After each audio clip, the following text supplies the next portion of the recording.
2021 copyright Frequency 99. Imprint, Frequency 99, Ocala, Florida, USA. All rights reserved. This is a work of fiction. Any resemblance to actual events or persons, living or dead, is entirely coincidental. Ancient by David Edward. Chapter 1. Althia 50,000 years ago. Spending time on one of the inner planets came with a price. It also offered worthwhile rewards. Logan's mind jumped to the structure of his small scout ship, the Thorick, as it entered the atmosphere when there was a small bump in its trajectory. The thought caught the attention of the ether. It unloaded that the ship was functioning within specifications and predicted no problems based upon what it knew about the mission parameters. Odessa, Logan's sister and second in command, looked over at him and smiled after quickly cross-loading the report from her internal message queue. "See, I told you it would be a smooth trip," she said, knowing her brother often worried about the little issues. That was one of the things that made him a good leader. That's why she was comfortable with his advancement to the head of the clan, even though she was his senior in age. Everything about this inner planet was repulsive. It was the farthest in of the dominant circle. Common wisdom was that it should be recategorized as the farthest out of the lesser circle. The large monstrosity glowed blue at the edges, and its surface was over 3/4 unfrozen water. A massive heavy behemoth lumbering through the dominant circle at a slow pace. Logan rejected an inload from the ether, providing the exact makeup of planet Althia and the exact percentage that was covered in water. Sometimes it seemed the system had an outload quota and would just not shut up. To prove his point, he had to reject a briefing on the geopolitical undercurrents and the political state of several proposals to reclassify the planet. What a waste of time. The ether reminded him that his sister had offered an interlocal audible speak contract as an attempt to calm her own nerves during planet entry, and that any further delay in responding would violate the agreement with the result of a negative emotional outload by her. Logan looked over at Odessa. "The onboard agrees with you. I still like to watch close just in case." He activated his heads-up display, which showed the small craft against the bright blue water and atmosphere of Althia. Not anticipating anything of interest, minimal scans were being used as it moved quickly, its outer shell glowing from the friction with the air as it descended into the higher atmosphere. Logan shared the display with Odessa so she could watch also. They sat in comfortable silence through the descent, letting the display fill the cycles. Once the ship had decelerated, it switched over to its magnetic drives. This meant they were past any planet entry danger. Logan outloaded a requisition for the mission's briefing to the ether. Both he and Odessa were suddenly in a large room with a holographic map with one of the non-dominant landmasses in front of them. Throughout their lives, ever since the ritual of transition, they had grown used to quick changes brought about by the ether when it decided an immersive altherial approach would allow for quicker inloading of data. They knew they were actually still seated in the command chamber of the craft. A fat, tall, pregnant female truth-teller stood in the room with them. She was an ether holo, one of the many forms the ether would assume in the altherial. It was supposed to be a comforting sight, but since neither Logan nor Odessa aspired for ascension, they found it amusing instead. Logan had failed the ascension once. Most failed the first time, which seemed to be part of the test. He refused a second trial. After learning what the test was about, he felt apathy, maybe even disdain, for those that succeeded at it. Odessa had refused to even take the test. The cogitate circle had tried several times to persuade her. The last attempt resulted in the emissary being injured by falling down the same flight of stairs several times in succession. They both smiled at each other as their thoughts cross-loaded on their private frequency, safe from the ever-present eavesdropping of the ether. The holographic display in the center of the room showed Althia as it wobbled across its orbit. Unlike other planets in the dominant circle, this one had drastic climate changes, largely due to it not having a stable rotation, making it even more repulsive. The thing could not present a pure circle on its best day. "Althia is rich in mineral resources," the fat ether holo said to them. They each would feel they were the one being spoken to in their personal version of the altherial briefing as she continued. As you know, your clan is behind in physical outloads to the Cogitate Circle. You risk downgrade if you cannot equalize economic production with the other clans. Logan instantly felt irritation and argued, knowing it was pointless. We have been decimated. It is just my sister and I as guardians now, both of us forced out of professional careers to take up guiding our clan in mining outloads. We have a small group of diggers and a small cadre of Ethereals. We cannot keep up with the larger clans. It's not fair. Odessa rolled her eyes at the further waste of time. She knew the whole discussion was pointless.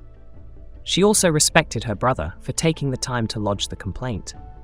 Pointless or not, this was yet another example of his willingness to speak for the clan, dealing with the little issues she found trite. The Ether Hollow responded with the teachings. To be equal, each clan must provide equally. Each circle stands with the others. No circle is more or less perfect than the next. Compatch, go live, Logan quickly commanded the Ether Hollow. Odessa had been waiting for the exchange to take its normal course. She was caught off guard when Logan issued the statement and yelled, "No, Logan, no, we do not need this. Let's just serve our cycle like we agreed." She raced over to him in the hologram and put her hand over his mouth so he could not issue the authorization command. Ether commands consisted of 3 parts: the recipient, the action, and the authorization. He had only issued the first 2. There could, of course, be multiple actions, but only one recipient and one authorization source. Logan made eye contact with Odessa and calmly waited for her to remove her hand. The Ether Hollow was on pause, waiting for the authority to go live or the command to cancel. "Promise we'll talk about this before you do it," Odessa said very seriously. Logan nodded his head in agreement. She cautiously removed her hand, ready to replace it if he broke their agreement. When it was clear he was honoring it, she ordered, "Compatch, go dark, 30-cycle reset, thought box, authorize." Before she had finished saying the last word, they were back in the small command center of the ship. The Ether Hollow gone. The Thoughtbox command, along with Go Dark, would give them 30 microcycles to talk without an interface to the Ether. Logan smiled at his sister. "We have to address this with them. It is ridiculous that what is left of us must pull the same weight as a 500 Unity clan. There are only a couple dozen of us left, and a handful of Ethereals." An Ethereal was a physical, electronic entity. It was programmable and could operate on a set of instructions or within a set of operating parameters. They looked just like Guardians in shape and size, but did not belong to a circle, just to the clan they worked for. Once bonded to a clan, they were part of that clan, just as if they had been born into it. Ethereals could operate attached to the Ether, a local hub, or independently. This ensured local control and limited interference by the Cogitate Circle when desired, or unnecessary reporting when needed. Odessa had purchased 2 of the newest models, 7, to complement their 31 E2 units and existing X4 Prime. The newer 7 models' programming was exceptionally good and quite different from the other models. The Circle required these new 7 models to be reset every 5th major cycle, as they tended to adopt viewpoints and try to analyze moral issues that they were not capable of understanding if they collected too many non-Ether experiences. The current batch was just over 4 major cycles old, so they would need to be recycled upon the completion of the Althia mission. Both Logan and Odessa noticed the disconnect from the Ether. As always, they enjoyed the freedom of free thought, but felt anxiety with the loss of easy information access and the deep connection to the physical world around them that the Ether brought. Odessa did not want to call attention to themselves by complaining to the Cogitate Circle, especially after she had worked so hard to get this permit in the first place. She scolded Logan. "I do not disagree with you, but the time for that argument with the Circle has passed. You know what I had to do to get approval for this mission. You know what it cost both of us. You know what it means if they pull the permit and recall us. Arguing with an irrelevant Ether Hollow while on assignment about the assignment is stupid and counterproductive," she was yelling. Logan was calm in his response, knowing his sister respected him and that she had a better sense of strategy than he did when it came to the Cogitate. She was one of only a few that had managed to completely avoid the test of ascension, after all. He was particularly good at administrative work, a key to running a clan, but not everything was micro. He answered, "The only chance we have for a live connection is during our mission briefing. Once it concludes, I will not get another chance to lodge a complaint until we return, and only then if we exceed quota by a good amount. Logan, if we can do a 200% run, we will be caught back up on our quotas. That will buy us 3 more major cycles before the matter comes up again," Odessa said earnestly. "The system is broken. If we are contributing more per guardian, we should be allowed to keep more per guardian. It is not fair that we have to work harder and keep less. That is basic logic." Logan calmly laid out his case to her. "You don't think that when we are attached, do you?" Odessa was legitimately worried Logan could slip up and cross-load a negative datagram that would tie them up in administration for the foreseeable future. "Don't be ridiculous," he snorted back, showing just a hint of emotion for the first time. "I am not an uninitiated youngling. I know how to use my private frequency, and I am not stupid enough to think about the teachings other than blind acceptance when I am attached. However, we are allowed to bring up matters of fairness. It is not a challenge to the teaching to negotiate your load volumes." This was a loophole everyone was aware of, and internally, Odessa agreed he had a point, if a dangerous one. She responded calmly, "I know that's true, but I remain steadfast. Now is not the time. Even if your complaint is inloaded, the best outcome would be they recall us. We need this run." The 30 cycles were nearly up. Logan thought for a few moments. "Okay, I accept. But we both agree we will bring this up when we return, correct?" "Yes," Odessa said, meaning it. She concurred that the present situation was unfair, that a small clan that was competent and could produce should not be forced to work harder than a large clan, even a unity clan that took so much more from the circle. Logan did not want to wait for the few remaining cycles. Compatch, End Thoughtbox, Brighton, Command. They both felt the adrenaline rush of reattaching to the ether and had to spend several microcycles each clearing out their personal queues and rejecting a series of inloads that came in while they were in the thought box and dark. Once that was taken care of, the briefing resumed just as it was the moment they had paused it. The ether hollow continued, finishing its prior statement from the teachings. The cogitate circle is the first of equals. As such, whatever quotas assigned by it are fair by definition. Then moving on to its original briefing, the ether hollow stated, "As a benevolent gift to assist you in returning to economic equilibrium, you have been granted a 314 opportunity." Odessa inhaled quickly, not expecting this. A 314 was a chance to gain enough economic outload to take them beyond equilibrium. It could potentially be the last mission they would ever need to undertake. Her thoughts quickly flashed to why they would be given this opportunity. She tried to switch to her private frequency, but the thoughts cross-loaded in the wrong order, and the fat ether hollow quickly snapped its look over to her in both Odessa and Logan's versions of the ethereal. It was a quick move and was startling for both guardians, perhaps even a bit scary as they sensed rage underneath the move.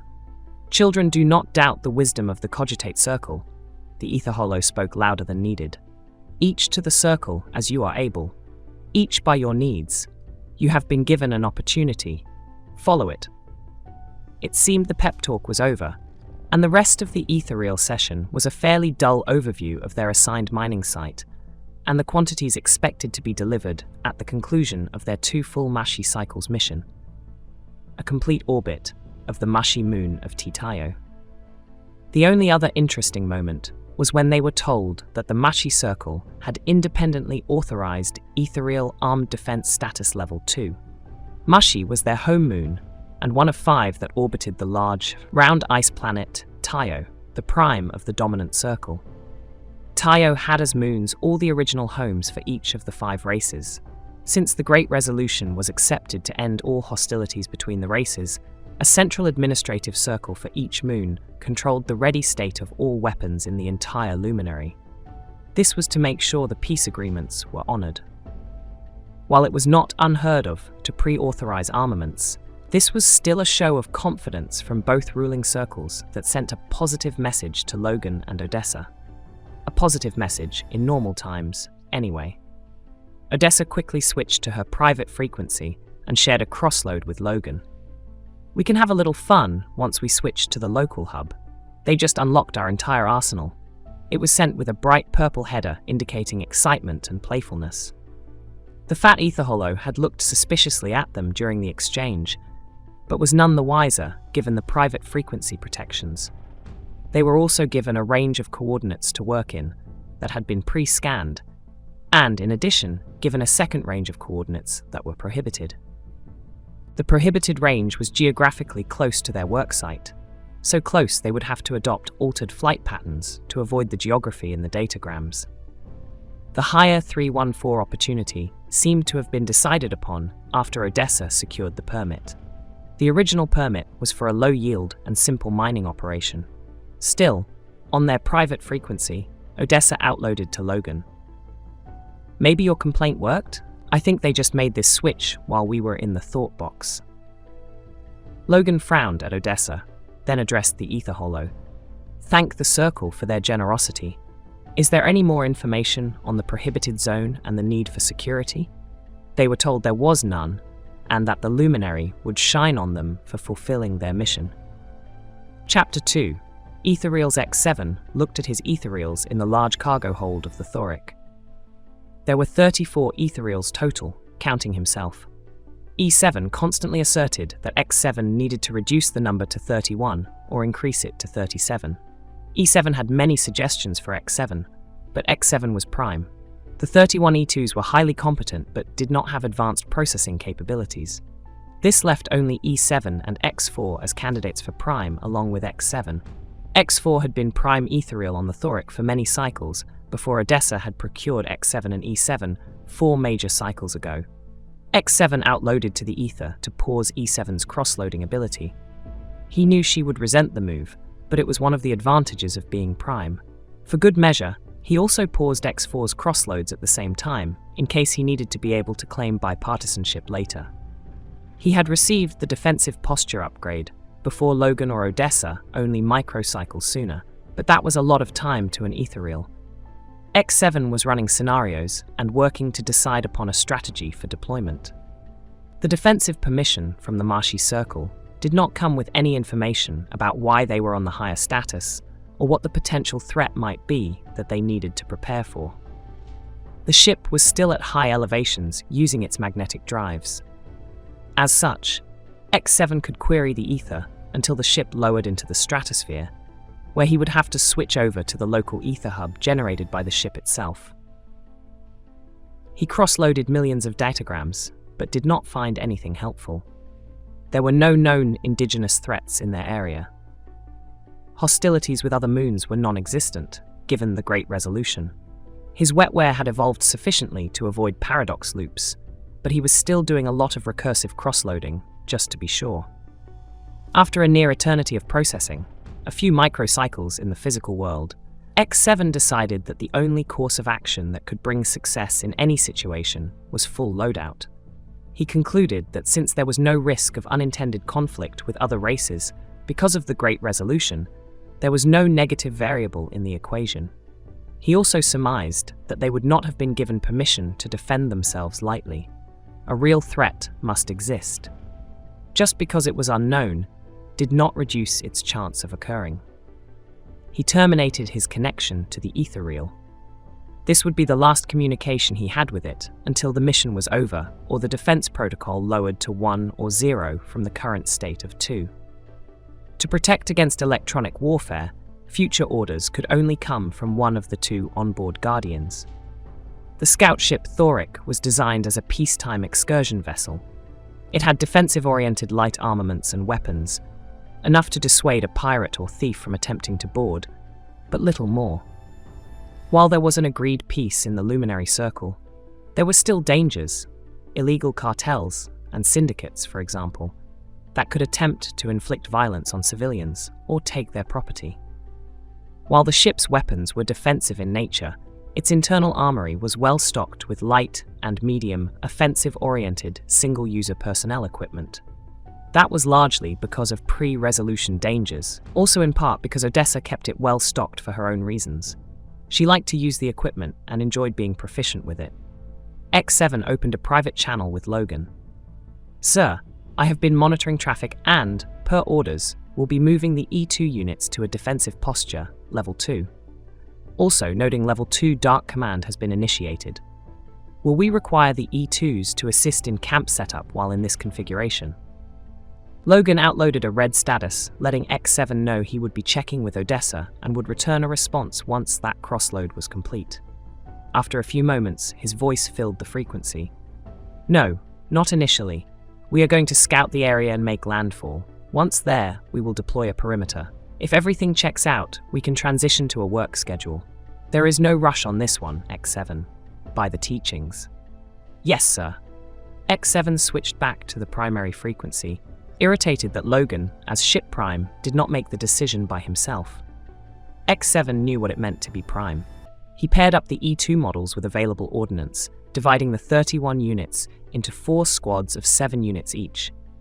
He then assigned 2 additional units to E7 as her personal escorts and 1 to X4 as his. 3 of the 7-unit squads were under E7's command, 1 under X4's. Each to themselves by their needs, he pondered from the teachings. X7 cross-loaded scenarios, then changed his orders to 2 squads under E7 and 2 squads under X4. E7 would still have command appropriate to her rank, but would be irritated that it was only by 1 unit underneath. He watched as the E2 started to mobilize and procure the equipment from the arsenal. It was a very orderly process. Each unit attached a quick-flight magnetic belt to its waist. They took 4 quick stun throwers, a hand shooter, and attached additional plating to their more vulnerable areas. Half of the units procured heavy shooters, the other half hand-to-hand bracings. X7 walked over to the immobile E7 and stood unnecessarily close to her, observing her deactivated form. He looked over to X4, then back to E7 again. He then turned and walked out of the cargo hold, heading to the command center. The Thorick was 2 levels. The hallways were large and wide on the ship. X7 made his way past the digger living quarters on level 1 and went up a level to the command bridge using the slowly sloping ramp that connected the 2 floors. When he entered the command area, he saw the 2 Guardians, Logan and Odessa. Logan was Prime on the ship, but X7 felt he did not take advantage of his position. Logan would often waste valuable time consulting with Odessa on decisions. X7 felt that showed weakness, and it made it hard for him to treat Logan as Ship Prime sometimes.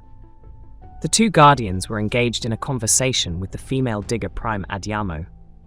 Diggers were the working class of Machian society, and made up the bulk of the small moon's population. All Machans were born as diggers. A select few were offered the chance for ascension. Ascension for a digger could be to either the warrior caste or the deliberative caste. If the warrior caste was chosen, after serving 1 full term, the warrior was encouraged to attempt ascension to a deliberative body. Encouraged is the polite way to say the cogitate circle required it. It seemed a form of control, not to allow warriors to grow older and be wise, instead initiating them into the upper class. Diggers were sometimes called doers because they got the physical work done. Diggers were slightly shorter and wider in size than the truth-tellers, similar in height, and slightly smaller in stature than the Guardians. Adiamo was short, even for a digger, but she was wider than most diggers, which gave her greater strength. Unlike Logan, she constantly took advantage of her position as Digger Prime. She never actually did any digging, always ate first. Took the best of the accommodations and provisions for herself. X7 respected her. Even though she was just a digger, she understood what it meant to be Prime. He paused at the entryway and outloaded a request to enter the command bridge on the general frequency. Both Logan and Odessa looked over at him. Odessa nodded and motioned for him to come in and join the conversation. It was infuriating to X7 to be summoned by a second, not a Prime. He would follow tradition, even if the 2 Guardians did not. X7 outloaded in audible voice as he approached. "I have configured the E2s, and am awaiting your command to deploy, Captain." Logan looked from Adiamo to X7. X7, Adiamo is suggesting that her diggers be used as the defense configuration, and that your E2s establish the site and begin the mining work. X7 was shocked. He almost paused a microcycle to cross-load calming datagrams, but was able to reject the inload before it was actualized. He stopped and looked down at Audiamo. He was standing just slightly too close to her, so his height was emphasized. He responded with the teachings, looking over at Logan, each to the circle by their abilities, which would make this a waste of talents. It would further place diggers into a role they are not equipped for, sir. The last part said just quick enough to not appear as the afterthought it was. Logan's face remained calm and stoic. Odessa, though, started to laugh and reached over to pat X7 on the shoulder. That was a joke, X7. Always so serious. X7 accepted the inload of calming datagrams. He cross-loaded them 3 times in succession, then responded, "Of course, ma'am. Humor. When a Muckian outloads an ironic datagram that is counter to good facts in an obvious but shocking way." X7 double-checked he was on his private frequency, then cross-loaded several datagrams of himself attacking Odessa. In some datagrams, he cross-loaded her decapitation. In others, he reached into her chest, pulling out her still-beating heart while she screamed and fell, helpless. He outloaded to the general frequency a purple laugh datagram. The 3 Macaans smiled at him, assuming he was in on their joke. Chapter 3. Snow Alethea had vastly different climate zones that each changed as the planet wobbled around the luminary center. The assigned mining location was at an elevation well above sea level and in a zone currently with a climate similar to Mashi, just below the freezing point of water. The colder cycle had just started and would last 2 full Mashi cycles, which was the length of the mission. The off-limits area was at a higher elevation, more towards one of Alethea's 2 poles and the center of the non-dominant landmass. The Thorick descended through the troposphere, targeting a high, flat plateau. The magnetic drives allowed a controlled descent and precise touchdown. The plateau was treeless and held an excellent view of the surrounding terrain in all directions. There were mountains to one side of the plateau, with a heavy forest on them in the direction of the off-limits area. On the other 3 sides, at substantial distances, there were large drop-offs into ravines that had been cut by liquid water flowing in the off-seasons after it had melted. A slight distortion was visible as the ship touched the ground from the magnetic drives. The drives pushed against gravity and could propel the craft at extraordinary speeds once inside the atmosphere of a planet with high gravity. Alethea had a high gravity. Propulsion drives were needed outside and between worlds. The back of the Thorick opened after touchdown, and X7 led his Ethereals down the walkway. To his left was X4, and to his right was E7, each followed by their contingent of E2s. The Ethereals descended quickly and formed out left and right into a defensive formation around the rear of the craft. E7 made a hand movement, and one of her squads of 7 units activated their quick flight belts. They shot up into the air in a V formation and established a sightline to the front of the ship and beyond. X7 continued to walk straight forward. The leader of the parade, Prime. E7 and her second squad sprinted right. X4 sprinted forward with a squad in front of X7. His second squad deployed to the left. These quick moves provided sightlines and fire zones in all directions. E7's airborne group also had a view of the sky. The deployments were quick and impressive. Behind the Ethereals walked Logan, Odessa, and Audiamo. Logan and Odessa were in their combat loadouts, shining white armor with built-in quick flight capability and large, impressive shooters.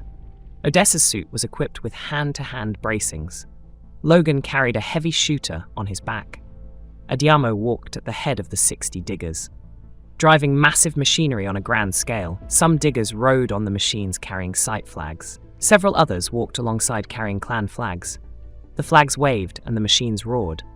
The scene was a spectacle. Audiamo did not carry anything. Her hands were free.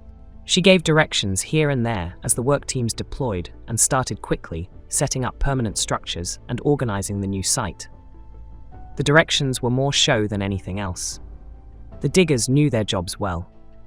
If these activities were being observed, which they were, the impression was one of competence, experience, and grandeur. The sky was a bright blue. The different brightly colored flags blew sideways in the strong wind. It started to lightly snow crystallized water, a welcoming sight and something Logan knew was a good omen. X4 and a squad of E2s established their far rear defensive position. Logan, Odessa, and X7 continued to walk forward, as each of the other crews eventually stopped and started their preparations. They walked past X4's ethereals and paused several measures farther out, studying the vast landscape. Viewed from above, the defensive deployment was symmetrical and well thought out. All positions were accounted for, given the size of the contingent. X7 looked to Logan. "Sir, I suggest we dedicate one ethereal squad to reconning the area." Logan made an approving face, with an affirmative nod of his head. X7 outloaded the command to E7, then issued a pause command as Odessa spoke to him. "X7, why don't you split the squads into 2-unit teams so you can send one group out in each direction?" It was an order. This blasted second. Who did she think she was? As Prime, Logan had already approved X7's plan. E7 outloaded a mocking green datagram. X7 believed she knew he had just been overridden by a second, and believed she knew he was infuriated by it. She sent a second datagram with the same green heading to see if she could get a rise out of him. X7 responded to Odessa. "Of course, ma'am. Excellent suggestion. I will need to pull one of E7's personal escorts to add one to the 7 ethereals in a squad to achieve the 8 count for this strategy." Odessa looked over to Logan, who nodded the same affirmative nod of his head again, effectively changing his mind in X7's eyes. More proof he was ineffective. X7 outloaded the datagram to E7, instructing her to pair one of her escorts up with the other 7 units in one of her squads. Then, she was to send 2 ethereals in paired teams in each of the 4 cardinal directions. He sent the datagram with a green header, even though it should have been red, as a way to mock her as a return for her earlier outload. He also knew she would be upset that her local command was now only half that of X4's. Logan looked at X7. "Monitor the situation for the next set of microcycles. Make sure the perimeter is secure. Recall the recon teams before dark and let me know if they find anything of interest." X7 had a small flash of relief. The captain could apparently sound like a Prime by accident from time to time. "Yes, sir." He returned and activated his quick fight belt, launching into the air and landing quickly back near the center of the new compound. Logan and Odessa watched him land. E7 and X4 landed at the same place at the same time. X7 must have crossload commands to them peer-to-peer during the quick flight. Odessa switched to a private frequency with Logan and said, "I really like the 7 series. They are quick and able to improvise well." Logan looked at her. "I agree. It is nice not having to worry about security down here." Odessa touched a control area on her arm pad. "Logan, did you review the briefing transmission? I keep getting an anomaly sensor." Logan repeated the action to call up his technical message queue. "I see it. I think it is just a packet anomaly, not a datagram anomaly. I don't think it affected the datagrams themselves at all." "Sure, if you are okay with it, I'm going to have the local hub reprocess the transmissions. Just in case," Odessa said. "That's fine. I'll look at the results when I head back in and let you know if I find anything." Logan returned, looking back up at the mountain peak in the distance. Chapter 4. Recon E7 flew over the mountain landscape. She had convinced X7 to have her be the 8th ethereal to explore, instead of using one of her personal escorts. She knew how X7 thought. Anything that reduced her presence or reduced her command, he would agree to with almost zeal. He was exhibiting some odd behaviors. Returning her deployment inquiry with the same outload header as she had sent, for example. It was logical to divide the work up this way, anyway, making it an easy choice for X7 to agree to once he finally cross-loaded it. Now X4 had command of the entire defensive perimeter. E7 had command of the reconnaissance teams. Her command was now 7 units. X4's command 24 units. X7 was so excited with this idea, he nearly burst with purple header outloads. Unlike X7, E7 did not have emotional swings. She was not able to relate simple, necessary, prime crossloads with some larger, alternate agenda of point keeping. She did, however, enjoy the quick flight belts and seeing so much of the new landscape. Her flight path took her closest to the forbidden area, which seemed exciting. This path also offered the most diverse terrain to explore. She had a good part of the luminary light remaining in the day, so she could explore a lot of areas. Her crossload queue had constant inloads from the other 3 recon teams. With the connection to the ether terminated, all communications ran through the local hub. This was really just the ship acting as a router between endpoints. She could communicate with the E2s using peer-to-peer had she wanted, but that would require her monitoring the queues constantly instead of being able to accept exemption updates. The ship's local hub contained a deep set of datagrams, current to the moment they had entered the stratosphere. But it was not a substitute for the ether. Just knowing the data might be stale made all the difference. The ether connected everything. All datagrams, all ethereals, all ether holos, all alterials, all sentient life forms, both ether and bio. You could outload, crossload, and inload to and from millions of sources all at once. The power to crossload and exchange information was near limitless for an ethereal attached to the ether via the fabric. Many biologicals would have breakdowns if they were disconnected from the ether for any meaningful amount of time. To a lesser degree, ethereals could have issues, but still, a significant number might not handle being disconnected for more than a few microcycles. It took a special breed of ethereal or biological to be successful on these missions. The immediate sense of isolation was often overwhelming. Some, however, were able to prosper in a disconnected environment and thrive with the independence a local hub offered. Everyone on board the Thorick would have this personality trait. E7 received an inload from her primary sensors. She was picking up faint signs of another local hub. It had an older binary key and was low on power, but the signal was strong enough for identification. She switched her scanners to physical. The impression of a scout vessel of the same configuration as the Thorick was presented in her heads-up display. She switched to the command frequency outloading to Odessa, second to second. "Ma'am?" E7 waited for the return to inload. "Copy, E7," Odessa outloaded. It sounded like she was still in her combat armor. "I picked up outloads from another local hub. It has a weak signal. When I did a physical scan, it was another mushy scout-class ship," E7 outloaded on the frequency. E7 thought for a moment. "Ma'am, please hold a cycle." She outloaded a command to the other recon teams to switch to physical scanning. Inloads started flowing in of more discoveries. No other power sources or local hubs, but dozens, no, hundreds of smaller mushy scout-class ships. All abandoned, some dating back thousands of mushy cycles. "Ma'am, I'm getting reports from all the recon teams on the physical scan of hundreds of abandoned mushy scout ships, some incredibly old." E7 stopped her flight in midair. She wanted to wait until Odessa could crossload, as there was a high probability of a plan change with this new information. E7 watched Odessa's outload go red, meaning she was checking with Logan. After several microcycles, new orders came through the frequency. "E7, hold position. Recall the other recon teams to your position. Wait for my arrival. Remain airborne. Once I arrive, we will decide if we should explore the ship nearest you, the one that still has an operational local hub," Odessa outloaded, sounding tense. Within a few microcycles, E7 could see the three other teams of E2s airborne and heading her way, moving fast. Ethereals could use the full speed of the magnetic quick-flight belts. Bios, like Odessa, could use the belts, but could not handle the same levels of acceleration, needing to build up speed gradually to prevent internal physical damage. The units quickly developed a modified V formation, with one of the E2 units directly behind, and a few measures back from the point of the V that E7 occupied. E7 outloaded the command to switch to a trailing V formation. This put herself and another E2 unit to the center and rear of the V to make way for Odessa when she arrived. After a few more microcycles, Odessa decelerated and took the point position of the formation. "E7, any suggestions to a strategy?" she outloaded. "Yes, ma'am.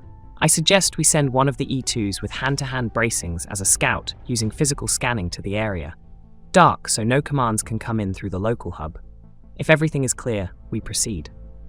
Odessa turned to look over the forested area where the other scout ship had been found. It was close to the base of one of the larger mountain peaks. The weather looked clear, and the sky remained cloudless. Using ether scanning, she could see the local hub glowing under the trees.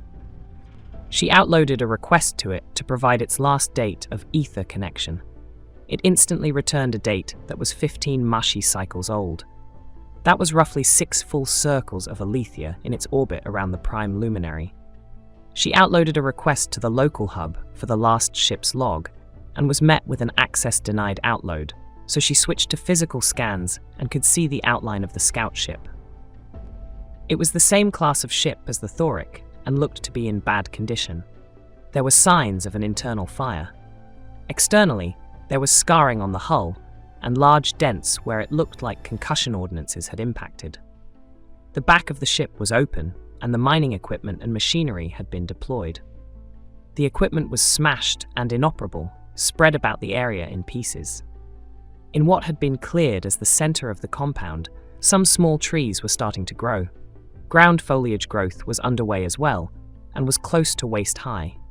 Odessa looked back from the ship to E7. I don't know, E7. It looks like the ship down there was attacked while on the ground. My instincts are to wait to explore the site until we have more data.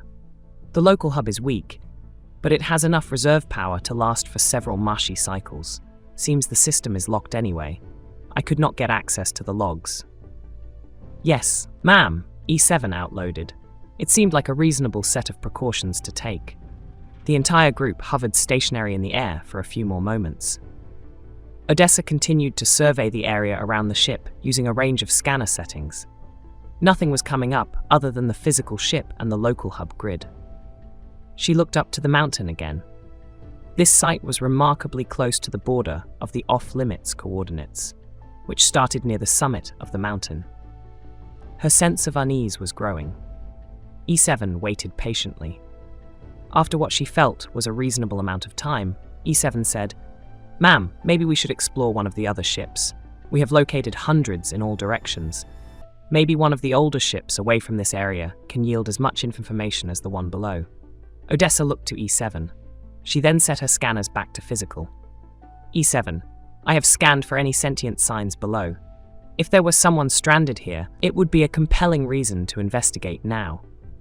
I have not found any signs of the original ship's crew. Would you please also scan, so we can be sure? Logan and X7 are going to recon one of the older ships. We can review their findings before we proceed if you don't find anything." E7 ran her scanners through all the different settings and cross-loaded the same information Odessa had found. With that confirmation, they flew back to the Thorick. Gax, the hunter, watched them fly away. He felt both disappointment and anticipation. Chapter 5. Comhub Mashi ships were some of the best ships built in the Luminary Circle. Mashi produced everything from small scout ships like the Thorick to large battle cruisers that could stand toe-to-toe with the best of anything manufactured on Phovis. There was a time not too long ago, before the Great Resolution, that piloting a Mashi ship meant you boasted pride, that you were confident in battle. That was fading now. There were no battles. There was nothing left to war over. Everyone lived under the same set of laws. Everyone contributed as they could. Everyone was equal. Well, anyone a direct member of the Cogitate Circle was first among equals, of course. Logan never really fully understood the concept of first among equals. X7 understood it fine. He lived it in his head. Every single moment. Every single day. Both Logan and X7 were in the communications hub of the Thorick. The comm hub contained the infrastructure that ran the local hub when they were on the planet, and connected to the ether when it was available. It stored zettabytes of datagrams, which could be cross-loaded instantly. Every action taken by anyone attached to the ether was logged by the ether. All actions taken when on the local hub were logged here until they could be outloaded to the ether. They were stored physically in this room.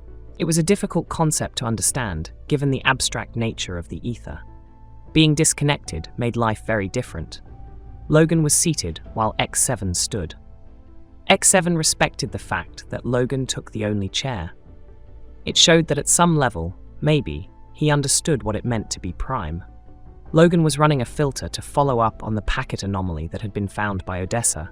When datagrams were outloaded onto the ether fabric, they were organized into packets. One datagram could span multiple packets. A datagram was a complete set of information self-contained in both headers and footers and broken into smaller parts that could more easily move across the fabric. A datagram contained an internal map that was present in all packets. This allowed for structural integrity throughout outloads and inloads. as the map for the datagram was available with every packet received. Upon the first of several packets inloading, the exact size and nature of the datagram were identifiable. The packet map served to provide both fabric integrity and datagram security. What Odessa had alerted Logan to was that some of the packets in the mission briefing contained extra information in their internal packet maps, only a very few, enough that the local hub recognized them and created an alert in the technical log. X7, here are the anomalies as identified, Logan said, looking up from the console workstation he was seated at.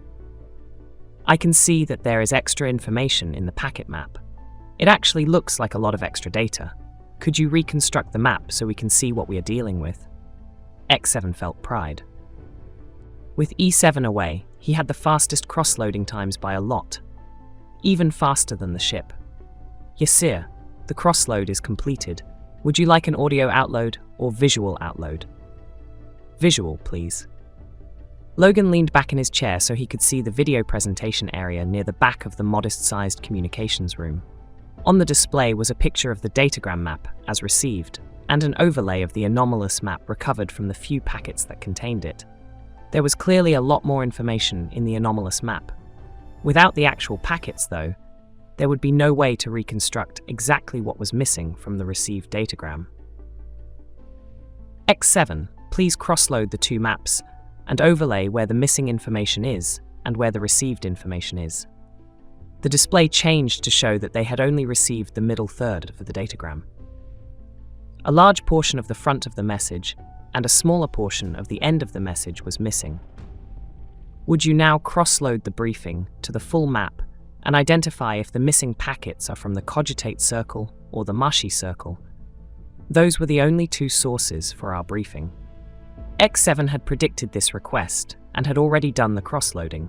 He was awash in purple headers. Purple headers, purple's headers. He knew that E7 could perform these same tasks, but not as fast as him. Maybe he should be the ship's prime instead of Logan? He had always felt Logan was a terrible prime.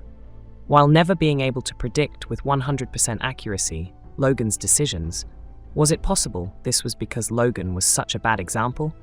Was X7 not predicting correctly because he was a better prime? Yes, sir, X7 said underneath the onslaught of purple headers. The video screen showed that they had received the full briefing from the cogitate circle, but only a fraction of the datagram as transmitted from the mushy circle. There was scoring on the packets near the mushy packets headers as well. It looked like there had been a second attempt to delete the small number of packets that made it through the fabric from mushy. Sir, X7 outloaded in audible voice. When I was working to come up with the proper ordnance strategy for the E2s after receiving the Level 2 command, I did note that there was no explanation to the intent or threat we were to counter with our defensive posture. Logan leaned back, thinking.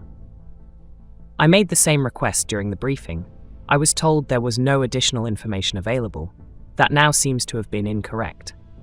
There was additional information available, but it had been blocked once in the fabric.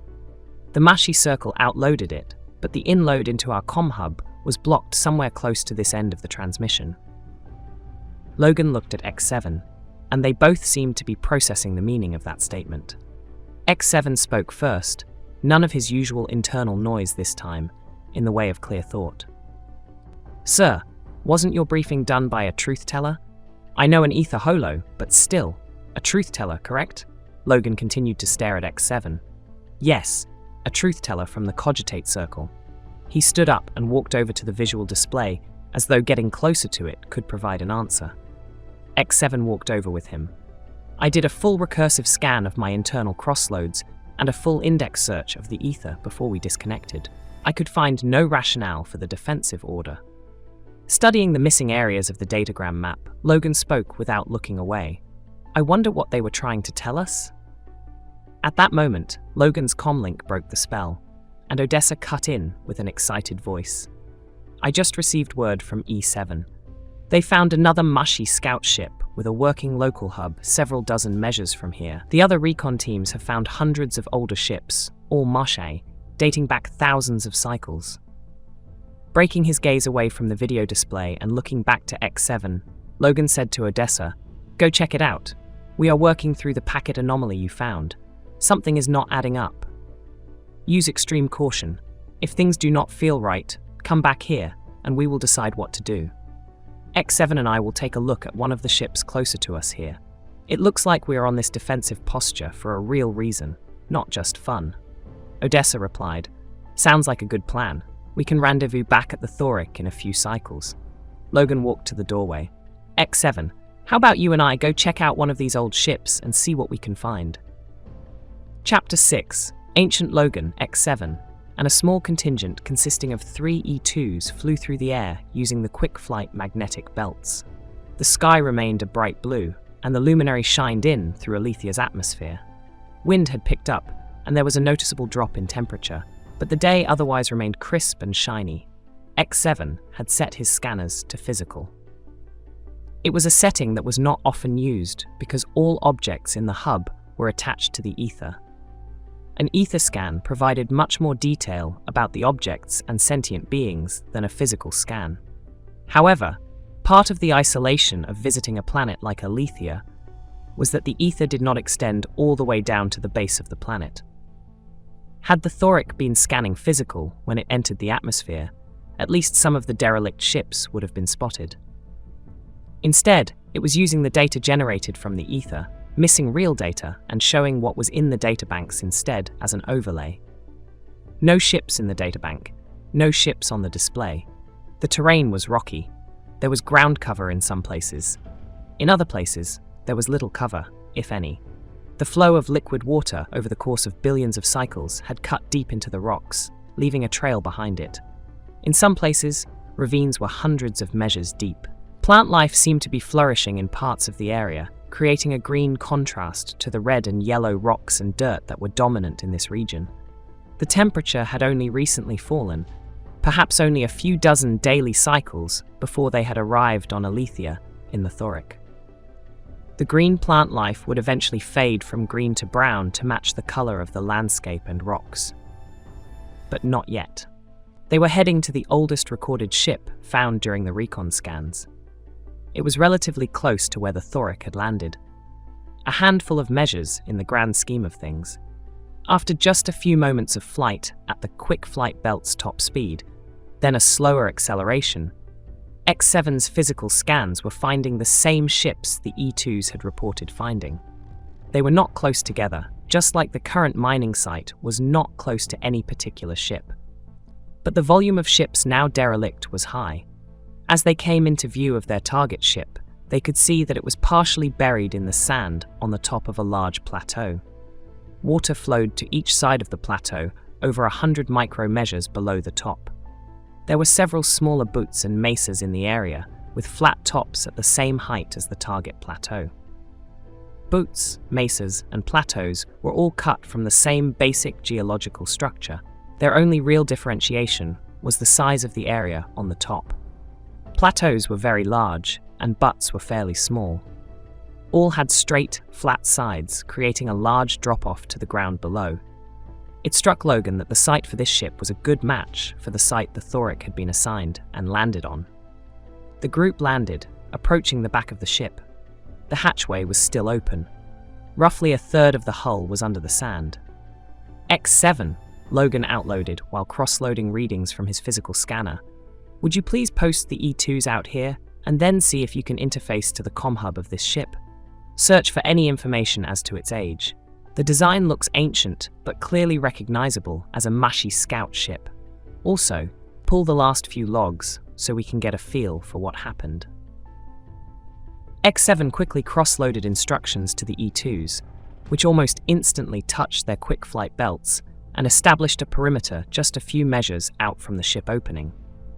They stayed close to the ground, but since they were already airborne, their reaction time would be that much faster if they needed to mobilize. Their shooters were drawn, and they were in scan mode for any change in the environment. The ethereals could communicate through the local hub or, like now, communicate peer-to-peer. It was a direct data packet exchange model and could work over short and mid-range distances. After the quick exchange, X7 moved deeper into the ship to find the comm hub. Logan stood on the inside of the ramp inventorying the equipment. Much of the mining technology was the same today as it had been a few thousand cycles ago. What was in the cargo hold could still be used and had been protected from the environment well enough to still be operational. What was more interesting was that it did not appear that the process to deploy the equipment had started before the ship was abandoned. He also noticed that the equipment was pre-ether. It did not have any comm-hub infrastructure with which to attach itself to the ether. The rest of the interior cargo hold looked old. The layout was familiar, and you could see the evolution of ship design between this ship as a starting place and the Thorick of today. There were hundreds of small improvements in the Thorick design that made this ship look awkward by comparison. Logan made his way to the rear of the cargo hold, where he knew the ammunition depot would be. The door was bolted shut from the outside. He reached over to it and allowed the strength of his combat suit to twist the lock and pull it off. He turned on the two forward-facing light sources attached to his helmet. They cut into the dark interior, showing a lot of dust and dirt in the air. Pushing the door fully open, he peered into the ammunition room. It was completely stocked. Logan marveled at the equipment in here. This ship had been pre-ether and pre-resolution. Back in those days, the entire Luminary Circle was at war with each other, constantly fighting over clan possession of Luminary resources and habitable areas. The quality of the armaments here showed what a brutal time that had been. Logan often scoffed at the Great Resolution. Not when he was attached to the ether, no, but when he was on his private frequency. But the sheer power and brutality on display here was humbling. "Sir," X7's voice outloaded into his headset, startling him. "I have reached the comm hub. I could send you visual feeds, but I believe you would be better served to see the area firsthand." Logan closed the ammunition room door, restoring the broken lock so the door would remain closed, and headed into the hallway. He walked past the digger quarters, just like on the Thorick. Curiosity got the better of him, and he decided to investigate the quarters before meeting X7 in the comm hub. The area was large, with living areas and recreational areas. The diggers had to work hard. They also had lots of entertainment and activities, so they never got bored. It was tough work that was highly rewarded. The quarters here showed the only signs Logan had seen of any type of struggle or conflict. Most of the recreational equipment had been smashed. There was scoring on the walls from light arms fire. The doors to the personal living quarters were kicked in, and it looked like diggers had been pulled out of them. Various items in the doorways left trails from the inside to the outside. X7's voice exploded in Logan's headset again. "Sir, X7, I am investigating the digger quarters. There are signs of a struggle. It looks to me like they were pulled out of the area. By whom or what? There is no trace." There was a short pause, then X7 replied, "That is interesting, sir. Different from what you will find here in the comm hub." Logan outloaded affirmative, and that he was on his way. He left the diggers' quarters and walked the rest of the way. On the Thorick, there was a gently sloping ramp from the first level to the second. Here there was no ramp, but instead a ladder. He climbed the ladder and could see light coming from the comm hub room, X7's light sources.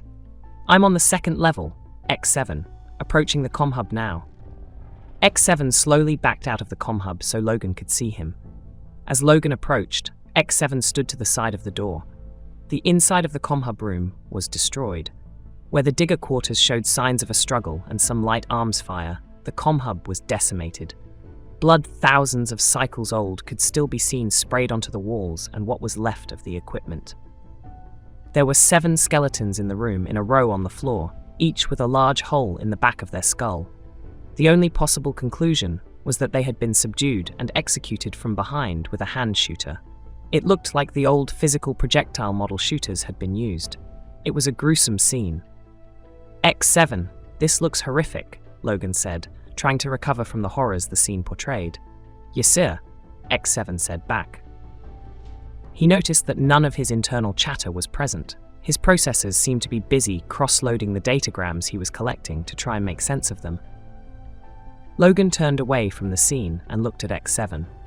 So, the diggers were abducted, and the command staff was executed. He was trying to get his head around what had happened, thinking, I am not seeing any signs of Ethereals. Wait, as old as this ship is, it would have been androids. They came before Ethereals, before the ether. Where would they be, in a hold here on the command level? It was basically a question to X7. It would have been some of the last generations of androids, sir, given the ship's age. Yes, they would be in a hold on the command level, X7 outloaded in vocal, attempting to answer both inquiries. Ethereals were the natural evolution of robotic science. The next step after androids. The primary difference was that while androids could access the ether through the fabric, they could not choose to integrate their core processing into the ether. Ethereals, on the other hand, could work independently of the ether just like an android, but could also attach to the ether and expand their cross-loading capabilities by huge orders of magnitude. Ethereals were also unique entities. Androids were unique in their experiences and programming, but the same android model, given the same experiences, would undergo the same learnings and changes. While Ethereals may be the same model, the same experiences may not lead to the same learnings and changes. Ethereals could be different. Case in point, X7 was clearly insane, where E7 was not. However, they had close to the same experiences that, had they been androids, there would be very few differences between them. Logan thought for a few more moments. Go ahead and local store the position of this ship and any other ones that have been reported as pre-ether. I have a feeling we may need to know where they are. He was going to finish the statement, but suddenly, Odessa's voice burst into their headsets. She was yelling, almost screaming, "The Thorick is under attack! Logan X7, we need you back here now!" Moving quickly, Logan and X7 sprinted to the ladder to the first level. X7, have the E2s go into the ship armory, and each take 2 hand cannons and as much ammunition as they can carry. You and I will grab the concussion mortars and a couple ammo belts. X7 outloaded the command to the E2s. He was internally surprised Logan was able to plan this quickly. He cross-loaded his internal demerits sheet and moved Logan's exploration of the ship before coming up to the comm hub from the idiot column to the emulate column. When they reached the rear of the cargo hold, the E2s were ready. Logan and X7 quickly grabbed the ordnance and activated their quick flight belts. As they were running out of the back of the ship, Logan yelled, "X7, you and the E2s get there as fast as you can. Don't wait for my acceleration. Go. I will be right behind you." With that, the Ethereals flashed away, accelerating at the maximum speed the magnetic belts would allow. There was a boom as they broke the sound barrier very close to the ship's exterior. Logan leaped into the air using the belt and accelerated as fast as he could. The Ethereals would be back at the Thorick in just a few moments. It would take him a few dozen microcycles. Not a long time, but long enough. The mortar held 3 shells at a time. He had 24 shells across the 2 ammo belts he had grabbed from the ancient armory. As Logan loaded the mortar, he opened a channel to Odessa on their private frequency. Instead of her voice, his helmet was filled with screeching static. He shut the channel off. Almost immediately, he saw a projectile coming his way from the direction of the Thorick. It was far enough out that he could maneuver to avoid it with little effort. He attempted to reach X7 on the general frequency and was met with the same screeching static. As he shut that channel down, he saw another projectile heading his way. This one was targeted much better, and it took some real effort to avoid it. He realized that this meant whoever was attacking the Thorick was using their own local hub against them. They had penetrated the ship and apparently had tied in their weapons systems. He turned his fabric emitter off. The ship was lost if they were using the local hub against the ship's captain. As he raced to the plateau, the first thing Logan saw was smoke. It was silhouetted against the afternoon luminary. Dark black smoke against the light blue sky. There was a strong wind, and as the smoke reached the top of the troposphere, you could see it being sheared off from the wind at the higher elevations. Logan did not want to use his sensors, as they would automatically reach out to the Thorick's local hub upon activation. When he was within visual distance and had started decelerating, he could see there was a second ship that had landed near the rear entryway of the Thorick. It was a small, mean-looking craft with a lot of armaments. It was still on the ground, and X7 and the 3 E2s that had the hand cannons were firing a barrage over the ship in an effort to keep it from taking off. It had the name engraved on the side, Montis. They clearly had decided to delay the ship, not destroy it. If the digger room on the ancient craft was still the model, it was possible they were trying to save the diggers from capture. The reasons why could come later. X4 and a squad of 7 E2s were down and out near the rear position they had established. It looked like a bombardment of concussion ordnances were used when the attacking force first appeared. A surprise attack. Logan got his first look at the attackers as he neared X7's airborne position. They did not look familiar. While they were humanoid, unlike the Ethereals, they were not designed to mimic the shape of bios. They stood a third higher than an X7 model and were nothing but synthetic inner skeleton and exoskeleton combined. Their heads had a circle where the eyes should be going around horizontally in a 360-degree arch. This suggested they could see in all directions at the same time. Their limbs similarly did not have a facing. They could rotate around independently of the direction they were moving in or facing. While skeletal, their frames looked heavy and cruel. There was a group of 3 units locked in hand-to-hand combat with 2 squads of E2 units. The E2s were slowly losing the competition. Another group of 3 were positioned below X7, firing ordnances into his group. Fortunately, they had smartly remained in the air. X7 and the E2s were working to dodge the projectiles while continuing to suppress the ship from taking off. There was other activity, but Logan did not wait to analyze it. He immediately started firing mortar rounds into the group below X7. He fired the 3-chambered rounds as fast as he could. It was a devastating volley. The ordnance fire stopped, and as the dirt that had been kicked up cleared, there was nothing but a large crater left in the ground where the attackers had been standing. Logan reloaded the mortar and switched it out for his heavy shooter as he continued to decelerate and landed on the ground at a run. He had located Odessa on the far side of the compound. She and E7 were standing toe-to-toe with a contingent of the attackers. Odessa, it appeared, was trying to advance and gain entry to the montis ramp. The last of the diggers were being dragged up the ramp that was defended by 6 of the attacking automatons. She was fighting what looked like a losing battle. There were maybe a dozen E2s down on the ground in various states of collapse, having lost their collective fight with the attackers. Logan began firing his heavy shooter at the enemies Odessa was fighting. He was an excellent shot and was confident even though they were in such close range to his crew members. The impact from the heavy shooter had some effect. He was aiming for the head, and upon impact, the bolt jerked the head back, and the machine seemed stunned for a microcycle. It was all Odessa needed to use her bracings to land a killing blow. However, there were more automatons coming down the ramp. It was clear this was going to be a losing battle. Just the sheer numbers made an offensive strategy to save the diggers difficult.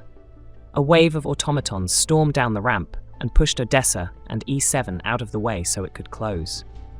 At the top of the ramp, Odessa caught a glimpse of a larger figure in full battle armor, menacing, waiting for her should she breach the entryway, pacing back and forth with pent-up energy. X7's suppression had stopped, as his team was out of ammunition. The Montis rose using what sounded like frequency drives, and shot up and out of range, heading to go over the mountain peak that separated the Thorick site from the off-limits area. Frequency drives used sound to push against gravity, in the same way the magnetic drives did, only using sound waves instead of gravity waves. The energy to power frequency drives was lower than magnetic drives, but frequency drives were slow, unable to break the sound barrier given that sound was their primary propulsion mechanism. There were still a dozen or so automatons fighting on the ground, now stranded. Logan switched back to the mortar and fired another round of munitions into any group that was far enough away from X7's team or Odessa's team. Odessa opened her helmet and gave a hand signal to everyone to head to the far side of the plateau. It was a frantic gesture. She was yelling something, but the noise from the frequency drives still hung in the air. Then, Logan also saw it. There were several projectiles from the back of the montis as it accelerated that were heading for them. Logan, Odessa, X7, and E7 shot airborne, and the 3 remaining E2s that were with X7 accelerated as fast as they could out of the blast zone. There were impacts near the rear of the ship and into the heart of the mining equipment, destroying the deployed equipment and damaging the rear of the Thorick. Dirt, rock, and mining equipment filled the air. Logan gave a signal for everyone to follow him. He wanted to get far away before the airborne debris cleared. They shot off at an extremely low elevation, at the highest acceleration Logan and Odessa could handle, just skimming above the ground where they could. Both were careful not to break the sound barrier or give themselves away. Chapter 7 Marooned. All fabric comms had been disabled. They raced in the direction of the planet's lower pole, flying until the landscape changed from mountainous to flat land. Ensuring they were sufficiently far away, Logan signaled to everyone to land. Once on the ground, he yelled, "Odessa, are you okay? Are you hurt?" She looked at him and quickly back in the direction they had flown from. "I'm okay, but Logan, they took the diggers. We have to save them." She was agitated, and her adrenaline was still flowing from the fight. She then thought for another second before asking, "Where did you and X7 get the heavy ordnance? It saved the day." Well, almost saved the day, I guess. During the flight, X7 had been cross-loading and moved several of Logan's characteristics from the idiot to emulate category. He was impressed with Logan's quick and decisive decision-making during the fight, even if they had ultimately needed to retreat. "Ma'am," X7 spoke up. "When we investigated one of the old ships the scouts identified, we found it to be ancient. However, the ship was intact and its armory stocked with old but effective pre-resolution weapons." X7 held up the mortar he had taken and then gestured to the dual-hand cannons each of the E2s was holding. Odessa looked from X7 to the weaponry. "There were hundreds of ships, but we can't reconnect to the Thorick's hub now to find them." Logan responded, "X7 local stored the location of all of the ships built without a fabric connection, pre-ether." He glanced from Odessa to X7. "There are 12, ma'am," X7 said. "I suspect all are in the same usable condition as the one we investigated. I have their coordinates." The luminary was setting. Long rays from it were visible against the flat brown and yellow landscape. The wind was blowing at a good clip, and there was enough dirt and dust in the air for the luminary's rays to be visible all the way from the cloudless sky to where they touched the ground. It would be dark within microcycles. "It is going to be a long, uncomfortable night," Logan said. "Odessa and I are going to need to sleep some. I believe we are safe here, but this location is exposed to the elements, and there is no defensible position." They all surveyed the area. In their flight, they had simply headed away as fast as they could. It was not a strategic retreat. Odessa looked at Logan. "Let's send the E2s out to scout for a place we can hole up. Not just for tonight, but for the next couple of luminary cycles, if we need to." Logan nodded to X7, who gave the order. The E2s shot out in 3 directions. "Keep them low and under the sound barrier, X7, Logan said to him. X7 nodded in the affirmative, getting used to the audio and physical communication system as the only available one from his normal outloads. He could still go peer-to-peer with the E2s and with E7 as needed. There was nothing to do now except wait for reports back from the E2s. Logan and Odessa both sat down on either side of a large rock that was about waist-high. They had taken their helmets fully off. It was ridiculously hot here, several units above the freezing point of water. Inhospitable. X7 approached Logan and asked, "Sir, I have noticed a change in your primary decision-making model." Logan looked at Odessa with a smile, and then up to X7 with a look of curiosity. "How so, X7? On the ship, you would rarely make a decision without extensive consultations with the other Guardians." There was only one other Guardian, Odessa, but Logan nodded in the affirmative anyway. X7 continued. "But today, you have made several significant decisions very quickly. They were extremely aggressive decisions as well." There was a pause. Logan looked back over to Odessa. "X7, is there a question in there somewhere?" "I do not understand what changed, sir." "Nothing changed, X7." X7 was silent for a few moments, cross-loading. "Begging your pardon, sir, But clearly, something did change. Your need to cross-load, aggressiveness, and the speed at which you made decisions today was wholly unlike what I have observed in the past. Logan looked back up at X7, understanding to a degree what he thought the Etheral was trying to get at. Are you asking me what the difference is between an individual decision and a collaborative decision, X7? I don't know, sir. If that is how you interpret my inquiry, then we certainly can start there. Okay, X7, give me something to comment on. I know you do not have an ether connection or a connection to a local hub, but you have your own local store and 4 primary cycles of experiences. What decision model paradigm do you prefer? How do you categorize different types of decisions? X7 cross-loaded for a few microcycles. I understand your question now, sir. There are 2 types of decisions, those made by primes and those made by non-primes. Logan was surprised by the answer. He had never looked at things that way. He considered being the ship's prime a burden. I would disagree with you, X7. I believe there are many different types of decisions. There are decisions that only affect yourself, ones that affect others, ones that need to follow military protocol, ones that need to follow the teachings. Many different types, too many to effectively categorize and discuss, I think. The difference you are observing in me today has been the difference between a collaborative decision and an individual decision. Would you be comfortable having our conversation framed around those 2 concepts? I believe it will address the query you have. Of course, sir, X7 said. Great. Logan leaned forward as the luminary went into a full set. The temperature was dropping rapidly. It was starting to feel more hospitable. So, X7, you are familiar with military concepts. I know it is not your core function. Today, for example, though, you spent the day almost completely in a military capacity. That was a collaborative decision, not made by us, made by the Mushy Council.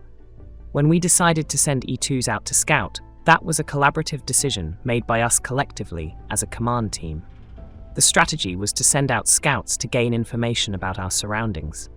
We all agreed with your recommendation to do that, remember?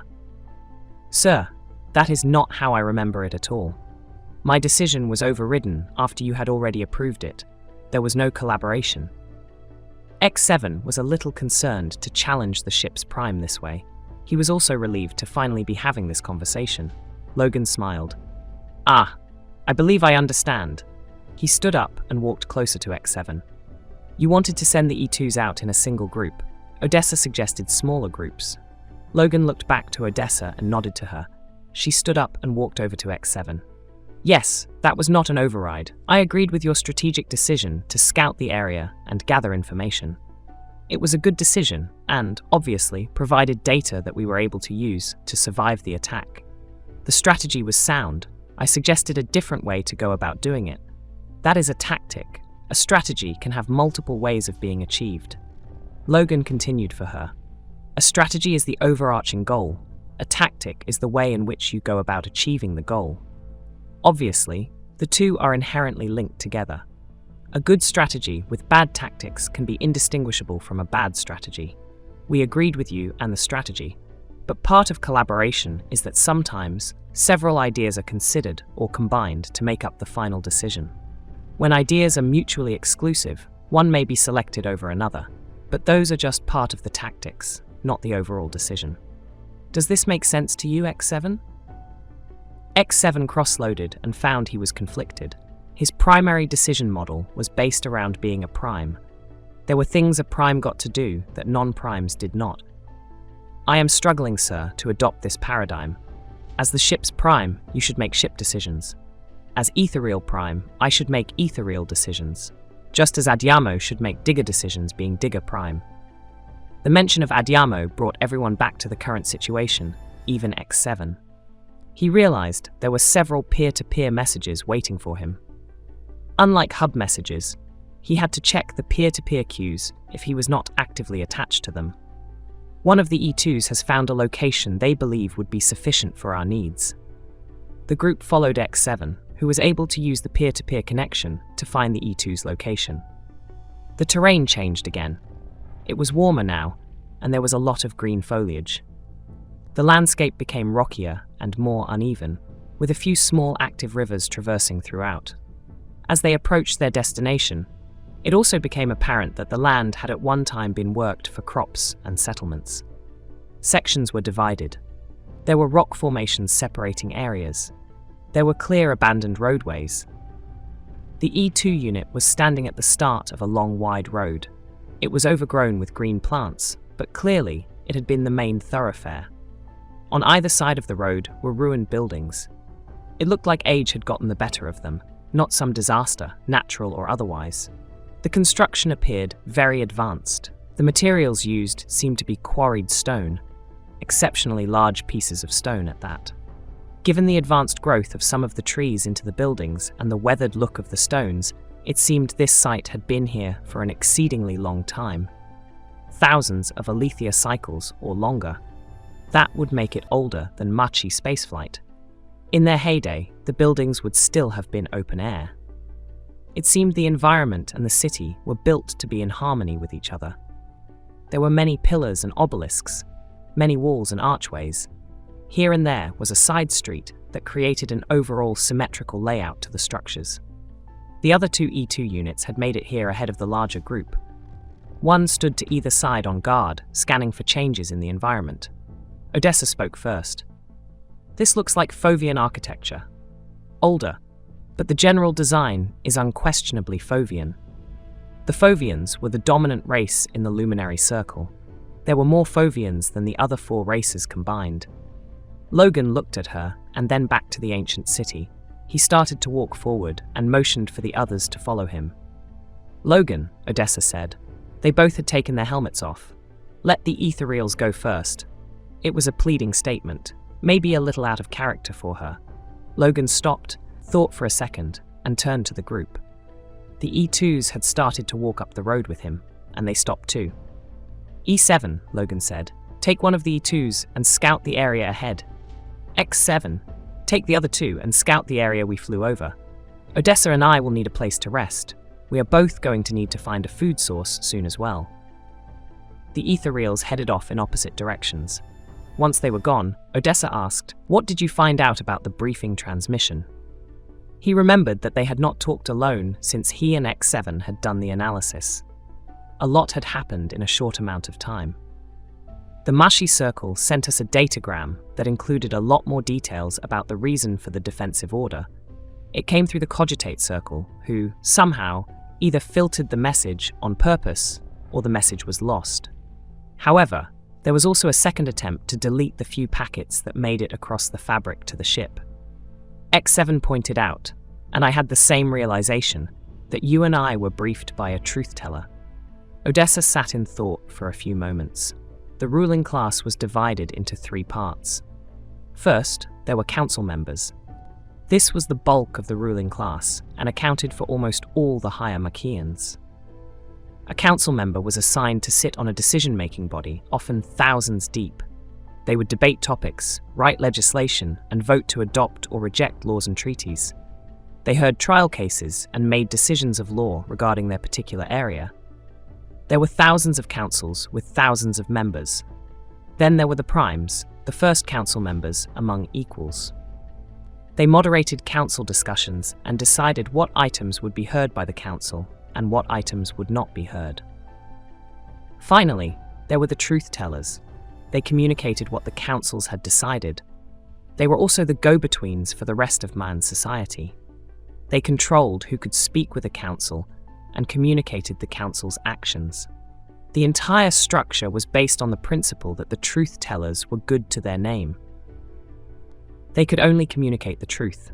They were not to embellish or to deceive, nor withhold or exaggerate. From time to time, allegations were brought against a truth-teller for unfair dealings. They would be heard by special judicial councils. The penalty for bringing a false accusation against a truth-teller was death. No truth-teller had ever unsuccessfully defended themselves, making it no surprise the time-to-time allegations were few and far between. Odessa reflected on all this. It had to be the Ether Holo. She was the only one on the ship that would have the authority to intercept packets from the fabric. The statement was depressing and very heavy. This was the worst scenario for a Guardian, to believe a truth-teller had falsified information and done it to manipulate a situation that could have resulted in the deaths of the Guardians and the end of their clan. "I know," Logan said, "and given how things fell apart pretty quickly here after we landed, could you imagine if we had not received the defense authorization? Our weapons would have been locked down, and we would all now be dead or captured." They both sat in silence for a few more moments, trying to understand what this all meant. Both were forced to confront the fact that none of this was a theory given the attack on the Thorick and capture of their fellow clanmates. Given the amazing firepower and quick-strike tactical abilities they were confronted with made everything seem even worse. Odessa finally broke the silence. "Let's say we are able to hole up here and regroup, find a food source. What are we going to do? It seems to me we have to free our clan as our first priority. We have no idea why they were taken. We are lucky to know, probably in general, where they are, the geocircle around the off-limits area. But beyond that, we don't know anything." She saw that Logan was looking in the direction they had come from. The mountain ranges could not be seen from here. It all looked like flat land with a far-off horizon. "Odessa, you are a brilliant strategist." He was being serious. "I know we have to fight back, but I can't seem to formulate how. There are too few of us. I know we must save the diggers, and I know we must do it fast. But everything leads to failure. We were lucky to have survived their initial attack. If we had not been split up, we would not have been able to counterattack from the flanks. And if we had not found the pre-resolution weapons, which was pure luck, we would not even be here now to discuss this." "We need more ethereals," Odessa said as though it were an answer to something. "There are no more ethereals," Logan said, sounding disheartened. "X7, E7, and the 3 E2s are all we have." Odessa had a spark in her eye. "Those 12 pre-ether ships, they will have androids, and all the heavy weapons we can use." "True, we did not get a chance to confirm if the androids were still intact on the ship we visited. From what I saw, my expectations would be that they were. So Logan, here is the plan. There are a couple pieces.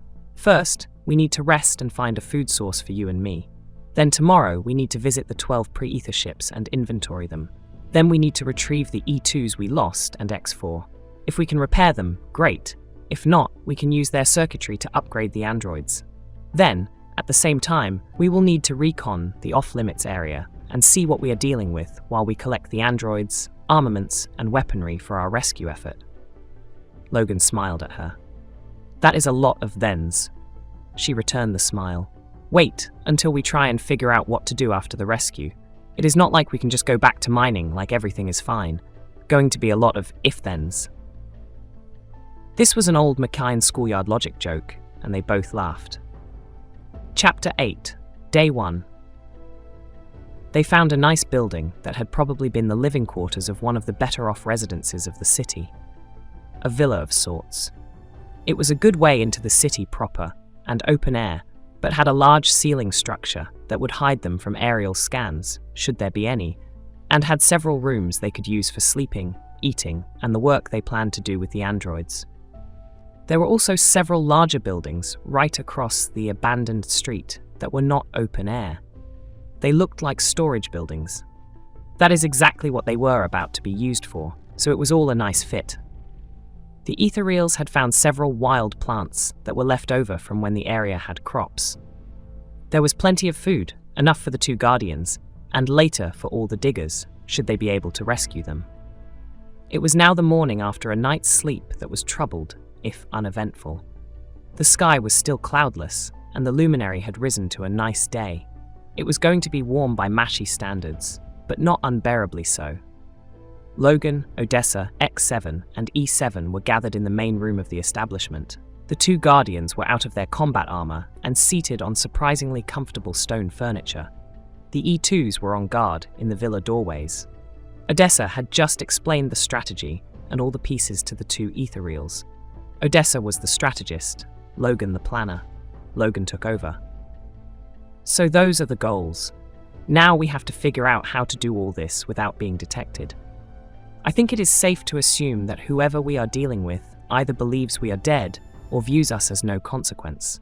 We are not seeing any signs of a search for us, I am reasonably certain we were able to make our retreat during the large explosion unnoticed. Odessa nodded in the affirmative that she agreed. E7 did not object to the assumption. I do have a suggestion, sir, X7 said. What is it, X7?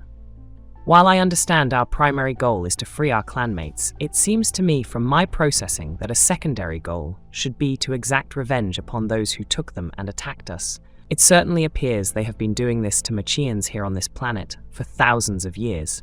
We should put a stop to it. X7, I agree those are decisions that a prime should make, but we do not know enough yet about what we are dealing with. I think the suggestion holds merit. I am not overriding it. Logan wanted to be clear given their conversation from the day before, but I do not think we can make that decision yet. There are too many factors at play. Odessa said, we don't know who we are dealing with. We need information on the size of their forces. We also do not understand how the cogitate circle plays into this. It could be we have problems both here and at home. We also need an inventory so we know what resources we have available. X7 was unsure. He was sincerely trying to process the conversation from yesterday concerning decision-making paradigms. However, as a prime who had just lost the bulk of his ethereals by a surprise attack, revenge seemed the logical approach. Sir, if I may, X7 continued, the odds are that we are a lost cause should we attempt to rescue the diggers, and that even if we succeed, there are forces at work against us in the cogitate circle that will be our quick demise once we are discovered to have survived. The only clear choice we have is how to effect our own termination and, if we are able, to extract some level of punishment to those directly responsible for carrying it out. No one thought X7 was wrong. It all came down to how you chose to view the problem. Odessa responded, X7, you are correct given the information I provided to the strategy. I should have shared the entire strategy with everyone. We discussed yesterday the difference between strategy and tactics. We also need to consider scope, how large or small our strategy is, how much of the real world we believe we can affect, what our real options are. Everyone, even Logan, sat in expectant silence. Odessa had not shared her larger thinking with anyone. She was known to be wise in this area. First, let me explain why I think it is best to compartmentalize and to focus on one part of the possibilities at a time. She was speaking softly, logically. Plans can change. Strategies need to be adopted for new information or when things do not go as thought. It all depends upon what level you are working at. Our overall need, all of us, is to save our clanmates and to find a way to have a life. That can be achieved in a lot of different ways. Depends on a lot of different things. I can see us returning to Machi, given I believe they tried to warn us. We have friends there, even if we are all that is left of our clan. I can also see us being outcasts, forced to stay here on Althia. She gave a slight pause, indicating this might be a real negative possibility. But until we know what we are dealing with, what is on the other side of that mountain range, where they took our clanmates, and what they are doing to them, what kind of resources we can marshal from the ancient Machi crafts, it is impossible to predict what we should do other than what we already laid out. We need to visit the 12 pre-ether ships and inventory them now. We need to retrieve the E2s we lost and X4 now. We need to recon the off-limits area and see what we are dealing with now. And we have to do all of this without alerting whoever or whatever it is that we are still alive. Logan then laid out the plan. He and X7 would visit the 12 abandoned ships and inventory them. They would not attempt to take anything from them, just create a list of what was available. The E2s would return to the Thorick and, as inconspicuous as possible, inventory the state of the downed ethereals and any other assets that looked salvageable.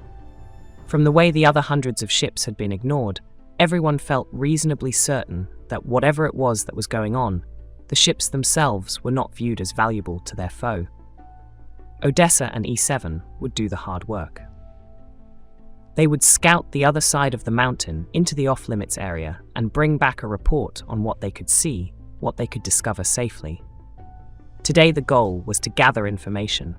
Tomorrow, the goal would be to act on it. Without the aid of a hub, Odessa had to try and remember the terrain that separated the Thorick's landing site and the best way to approach the off-limits area. Also calculating, or trying to, the best approach to remain unspotted. It was nearly impossible to do this, given their limited information about the area. As they prepared after the other teams had left, Odessa asked E7, "When you scouted the ship you found with the active local hub, did you record or notice anything that might help us to figure out the best way to approach and scout the other side of that mountain?" E7 cross-loaded for just a micro measure. "No, ma'am. Unfortunately, my primary assignment was scouting the area as it related to the Thorick, then the discovered craft. Knowing the mountain represented a boundary to the mission, I did not include anything on the other side of it in my analysis." "Okay," Odessa said. "As we travel today, start local storing everything from our trip. The landscape, things we see. Start to build up a library so we can begin the process of putting together our own datagrams. Send that command to X7 and the E2s as well. I should have thought of it sooner." E7 sent the command peer-to-peer. Both Odessa and E7 were equipped with hand-to-hand bracings. These were additional metal materials that followed the contours of the hand down the forearm, extending past the elbow slightly and ending in a point. An experienced user could deliver devastating blows with them. They naturally and organically followed the body contours and aesthetics otherwise. Neither carried a shooter. Odessa believed, probably correctly, that if it came to them needing to shoot their way out of anything, that the mission would have already been lost. If they were discovered, calling more attention to themselves would not help anything. Or anyone. As they walked out of the villa, the grandeur of what the ancient city had once been was obvious. With the luminary rising, the large stones were highlighted. There were many mysteries here that, under normal circumstances, would have deserved exploring and much attention. Once clear from the higher buildings and roofing structures, they activated their quick flight belts and took to the sky. Instead of accelerating quickly, they gently glided off the ground and took flight at a leisurely pace. They flew close to the ground. This would add time to their travels. But time was not the driver. Caution was. Odessa knew they could have all the plans they wanted as long as their survival remained undiscovered. If found out, everything would change. Eventually, they reached terrain that started to look familiar. They could see faint smoke in the distance, the remnants of yesterday's battle near the Thorick. Odessa knew that the E2s would be there now, inventorying the site. She stayed far in the direction of the rising luminary, a good many measures away from the location. They approached the forested area and the gradual rise to the mountain range that was the border to the coordinates they had been originally given. There were ridges and crests on the mountain range and a clear mountain summit. The summit had very high elevations, so high, the tree line of the forest stopped near the top, the highest points of the summit too high for the foliage to grow. They would not need to traverse those peaks. There were many ravines cut from when the ice melted and turned into water. It accumulated at higher elevations, then ran down the rocks after thawing, cutting into the mountains over thousands of years. They found a ravine, a long, winding trail that went all the way from the base of the range to a ridge near the summit. The temperature was well below freezing, but the luminary was hot. Where its light landed on any standing water in the ravine, the water turned to steam in places. The running water did not. It was too cold and moved too quickly. Over the course of the colder cycle, the river would eventually freeze. It was still flowing now because it was so early in the season. An advantage to the magnetic belts was that they were silent. The only sound was the flapping noise of the air friction as they darted left and right to navigate the rocky waterway in their slow, winding ascension. Finally, they reached the end of the ravine. It was close to the top ridge of one side of the mountain range. There were still trees and good cover. They slowed and landed on some relatively flat ground. It would still be a few microcycles of a walk to be able to see over the ridge, but this felt like the safest approach. It was cool, and there was snow on the ground about as high as Odessa's ankles. As they walked, they could eventually see over the ridge. The first thing they saw was another range of mountains off in the distance. The area between the two ranges was very wide and very deep. It was not a valley, though. There were small hills, rivers, and lakes dotting the area, but not a lot of flat ground. Odessa was not sure what she expected to see, but this was not it. She did not see anything other than Alethia's natural landscape. She did not dare to turn a scanner on. Any usage of fabric-based technology could be an alert to whoever was down there. All they had was visual scanning and the existing Etheral's peer-to-peer connections at their disposals. E7, I don't see anything, Odessa said, some just to hear herself talk. E7 looked over to her, then back out over the environment. We could continue on. Try and remain low and out of sight should there be anything down there. Odessa had already considered it. The risk is too high. If we are found out, we lose all chances for the rescue, and most probably for survival. She looked back the way they had come. The mountain range was high and provided a view far in the direction of the abandoned city they had found. But you could not see it from here. It was several times farther than the horizon, even from this elevation. E7, will the peer-to-peer connections make it from here back to the city? No, ma'am. The maximum distance is only about a third of the way between here and there. Can you reach the E2 units working at the Thorick now? Yes, ma'am. Would you like a status update to their findings? Odessa smiled, a shallow smile. No, thank you. But here is what I do want you to tell them. The luminary was setting, and the weather was changing. Storm clouds were blowing over the mountains, and a front was moving through. The change for the city would be welcome, the change in the mountains a challenge. Odessa landed outside the villa in the abandoned city and walked into the main living area. Logan and X7 were already back, as well as one of the 3 E2 units. Since she had returned without E7, she had no way of updating Logan. While the Etherals had their peer-to-peer communications, both Logan and Odessa's battle armor only had local hub and ether access through the fabric, making it useless as long as they were in hiding. X7, any update from E7? Odessa asked. Her return flight had taken half a microcircle, so there could be news waiting. No, ma'am. I am in contact with her via the E2s, but she has nothing new to report. She has seen no signs of any activity. Odessa's plan had been to leave E7 on watch over the area. Since they needed to stay in contact, 2 of the E2 units had found locations where they could, between the 2 of them, extend communications from the mountain range to here in the city. In one corner of the large social room, there were several piles of a round starchy vegetable they had found growing in abundance in several of the abandoned farm fields. There were enough for dozens of days in the piles, and an almost unlimited supply growing now wildly in the fields.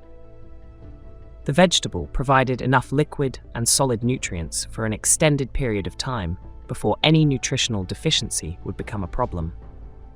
They were portable and could be eaten raw and tasted surprisingly good.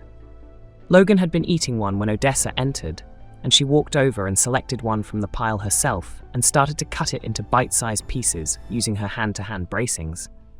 As she worked, she asked, "So we know my news. What did you find with the inventories?" Logan nodded to X7 so he could continue eating. Ma'am, we have good news all the way around, starting with the ship inventory. Each of the 12 ships we visited was in good condition.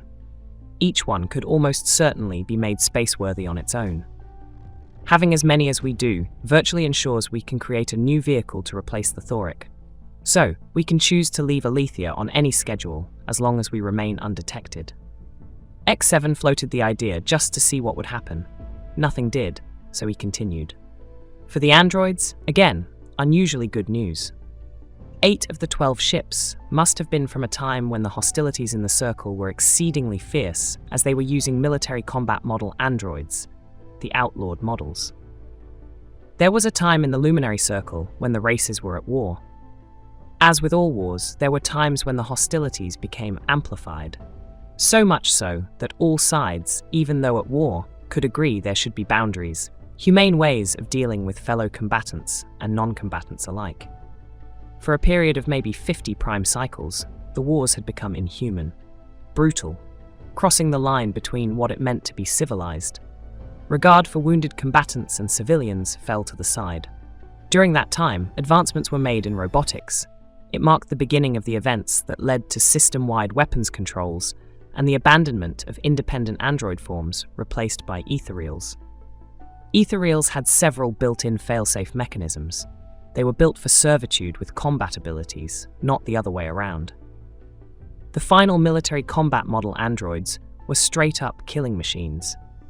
While they still held close to the bioform, unlike the new automatons they had encountered at the Thorick, they had enhanced strength and assertiveness, extended tracking and targeting, an aggressive combat chassis and armaments. X7 kept going with the inventory. Each ship has a contingent of 35 androids. That means we have 280 combat models and 140 standard models. The standard models are still excellent combatants. The armaments in the various ammunition depots hold to the same level of quality. I can provide the exact list, but suffice it to say in summary that there will be few heavy arms fire scenarios we want to pursue that we cannot plan for and execute.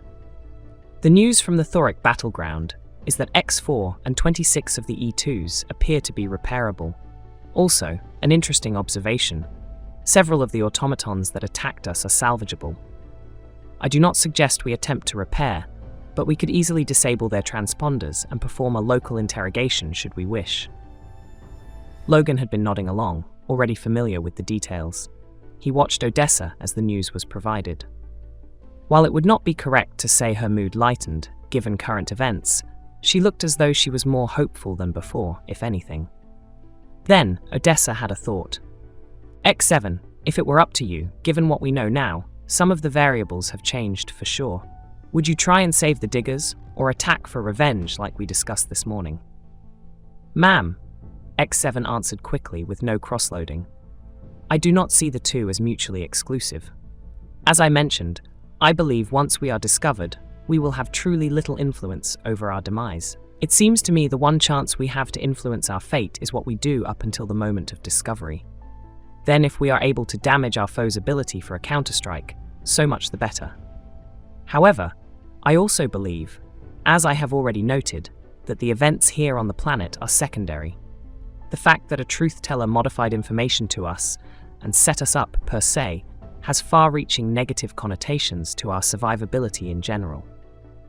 Logan listened intently. He realized he had dismissed X7's insights earlier when he attempted to teach X7 about decision-making paradigms. That might have been an oversight on his part. X7, I think you might be correct here. Odessa, what do you think? Us simply trying to rescue the diggers might make things worse off in the long run. We might need a broader plan than we discussed yesterday. Odessa had been listening and contemplating. I agree. X7, thank you for sticking to your viewpoint and for being diligent here. We are only going to get one chance at this in a surprise capacity. Because of today's excellent results, we must make the most of it. Chapter 9, Day 2. Around midnight, E7 reported seeing lights and movement far in the distance between the two mountain ranges. She could not make anything out, but it at least confirmed the general location. The two Guardians slept as the E2 unit, and X7 stood guard. It was another uneventful night. Upon rising, Logan and Odessa decided to walk around the city some to get a feel for their surroundings. The Ethereals had scouted the area a couple of days ago and declared it safe, but they had no sense of wonder and a much more practical sense of curiosity. The construction was megalithic. It was also majestic. The smooth lines of the structures and the sloping angles to the buildings presented a strong confidence in the construction, a knowing wisdom to the arrangement. Whatever culture had been here was gone. Some things would be impossible to reconstruct or recreate. As they walked from building to building, avoiding here and there a tree or overgrown bush, they developed a sense of calmness and harmony. There were no computers or technology remnants. As a result of the amount of time it appeared the city had been abandoned, too much had been lost. Anything made of paper or fabric or even metal would have long ago faded away, eroded by time. The city was old, but not old enough to have been from the first cycle. Not old enough to contain old tech. There was no writing anywhere either. Nothing that could be used to identify for sure that this was ancient Fovian. The only markings here and there were circles with geometric patterns in them. The circle was the predominant cultural, political, and religious symbol in the Greater Luminary, so that was no surprise. The geometric patterns looked familiar to both Logan and Odessa, but they could not place them. There was something familiar to them for sure. They could not dedicate a great amount of time to their explorations, only to the buildings within a few measures of the villa they were using. After the brief excursion, they set about the day's activities. Following some debate, it had been decided to activate the androids in place. The original thought had been to bring them back to the city and use the larger warehouse buildings nearby to house and repair them. That turned out to be unnecessary. They could save the buildings for repairing the damaged E2 units and X4. Instead, X7 was tasked with going to each ship and charging the android units. They should be charged overnight, and by tomorrow he could return and activate them. Odessa recalled E7 deciding that they had learned what they could learn, and she could be more useful assisting with the retrieval from the Thorick site. That freed her up, and the two E2 units that otherwise would be dedicated to being communication relays. E7 and the E2 units were tasked with retrieving the downed Ethereals. They also collected one of the downed enemy automatons, removing its communication array before leaving the site and returning it to the city. Logan and Odessa visited several of the more modern, abandoned ships. While X7 had not local stored their locations, they were not terribly hard to find. From them, they were collecting work equipment and ethereal repair parts and tools. They also brought back a small assortment of hand cannons and other single-user heavy weapons and ammunition, plus enough quick-flight belts to distribute to the androids. There were many ethereal units on the ships, but there was no way to activate them before having the unit turn off its fabric connection. Just the opposite, the units would go through some extensive crossloads and outloads looking for a fabric connection. They could always return for the units once the conflict was settled. That left only their original ethereal units, since the disconnect command had been issued at the start of the battle at the Thorick. By the setting of the luminary on the second day, things had gone according to plan. Everyone was gathered in one of the larger warehouse buildings. There were broken E2 units, ammunition, and equipment spread throughout the building. Everything was organized, but the nature of the damaged E2 units and the eclectic nature of the equipment and armaments still made the building interior feel haphazard. They had the disconnected automaton on a large table.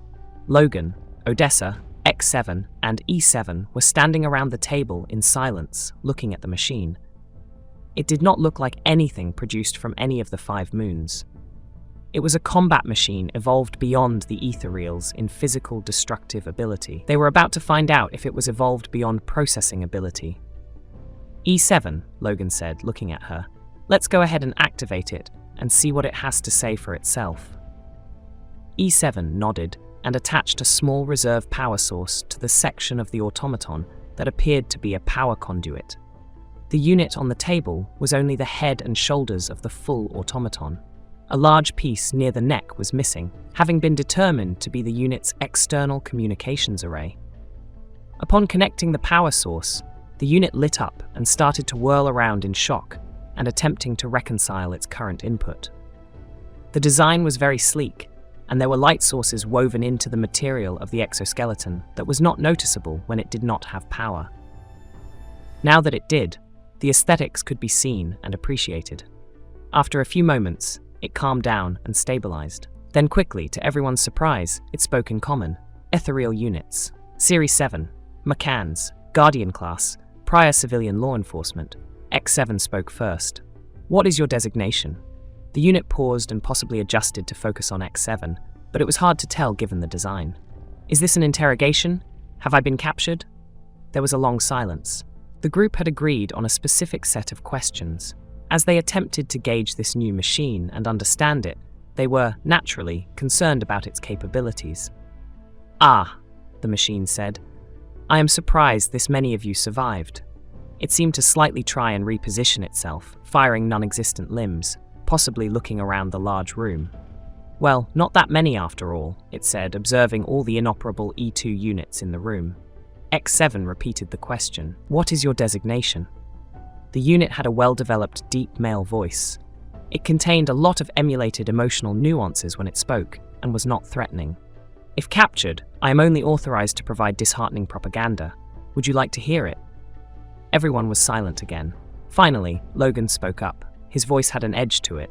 Sure. The machine began. Since activating me, I have provided your coordinates to the hunter.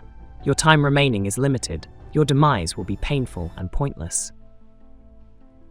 Before he could continue with the propaganda, Odessa disconnected the power supply with a yank. The unit lost its lifelike glow and clanked to the table, no longer upright. Did any type of signal go out? She asked. No, ma'am, X7 replied. I suspect that was the propaganda part. Logan looked at Odessa. Well, that was a very polite death threat. It was, she said as they plugged the unit back in. Logan nodded back to X7 to continue as the lifelike glow returned to the automaton, and it sat back upright on the table. X7 asked the question a third time. What is your designation? Did you just unplug me? The unit asked in its deep, soothing voice. Oh, I see. Yes, you have removed my communications array. Did the propaganda dishearten you? The machine asked, most likely directed at X7. What is your designation? I am an X8 unit. As I said, I am only authorized to provide disheartening propaganda. You will never repair the E2 units. I have infiltrated their programming and left numerous viruses in place that will slowly activate in time, making them unreliable. Logan looked at X7, who shook his head no, then said, What is your primary programming? The unit seemed happy, if that were possible. Oh, excellent. You accepted a partial answer to your original question. You must be one of the unreliable 7 series, flawed to your core. I will give you another partial answer. My primary programming is to provide disheartening propaganda if captured. Odessa removed the power supply again from the unit. It clanked again back down to the table. For a combat automaton, this thing is super annoying, she said to Logan. E7 spoke up. Ma'am, I do not think it is a combat automaton. When analyzing the audible inflections it is using and its choice of vocabulary, it seems to me its primary programming is domestic. Its design, though, looks combat-oriented. Very odd. X7, you and E7 spend a couple minutes with it. See if you can physically remove any of the personality circuitry and the authorization protocols. Let's see if we can get something we can talk to that only wants to tell us the truth. Logan and Odessa walked around the rest of the large building while they waited on the work that X7 and E7 were doing, which was visually inventorying the state of the E2 units, X4, and the arms and equipment they had brought back from the ships. Do you want to get something to eat? Logan asked Odessa. Not yet. I am hungry, but I want to see this through before I start to relax, Odessa said, looking around at the E2 units. I miss our clanmates. Adiyamo is annoying. She is barely related on our mother's side, but I still miss her. I miss old Uncle Garneri. He always has a funny story to tell, and he is always ribbing on you, which I think is hilarious. I am going to get sad if I keep thinking about them, what they are going through, and what will happen if we are not successful in rescuing them. Logan had not allowed himself to think about any of this, preferring to keep his mind focused on the work at hand. We can't get sad now. It will steal time and focus from us, he said. He honestly just did not want to give in to feelings that could get in the way of what needed to be done. Odessa looked at him sadly. This was another reason she wanted him to be prime. He was able to show resolve and steadfastness. This was also what made her such a good guardian and a good fighter. She allowed her rage to build during a fight, and she used the energy.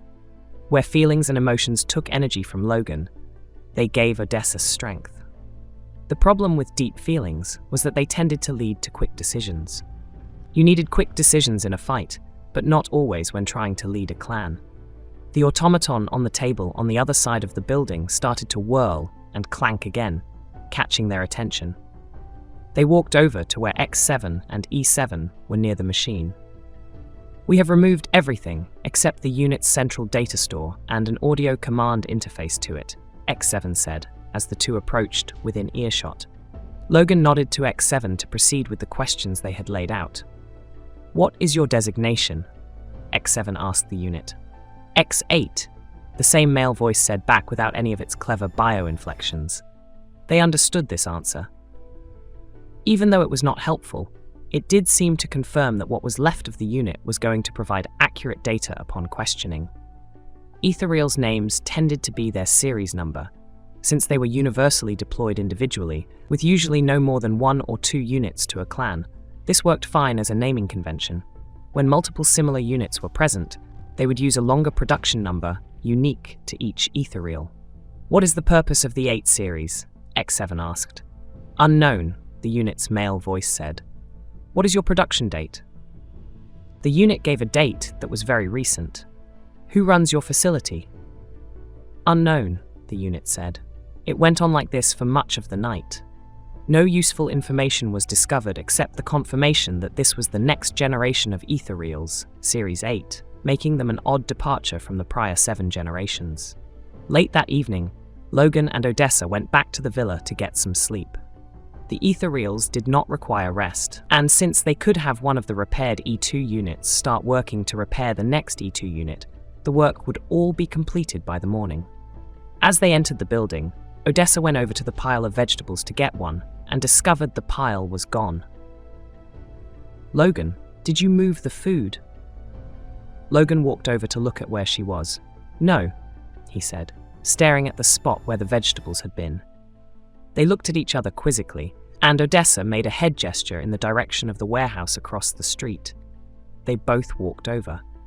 "X7, Logan asked once they were back in the large building. "Did you move the food storage pile?" "No, sir," X7 said, looking up from working on X4 on the large table. E7 was standing close, observing the work. Logan addressed Odessa. "Well, it seems we have a thief in the area then. I can't imagine it would be a wild animal. If it were, I could see a few going missing, but not the whole pile." "E7, can you use local scanners at a greatly subdued capacity to keep the signal local, just enough for you to scan the area?" Odessa asked. "No, ma'am.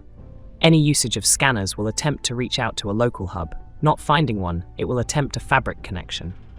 "Okay," Odessa said. "Well, come on with Logan and me. You can cross-load visual input and look for patterns in the ground, things we can track." The three walked out, and X7 went back to working on X4 on the table. The night was cool, and the single large moon of althia shone brightly in the clear sky. The weather front had moved through and dropped the temperature considerably. It had also cleared out any clouds and overcasting, leaving a feeling of crisp cleanness in the air. Odessa took point. "E7, search the ground for tracks. Filter out Logan and myself and any Ethereals. Look up and down the street where there has not been a lot of activity." E7 stood in the middle of the street, looking in both directions of the thoroughfare.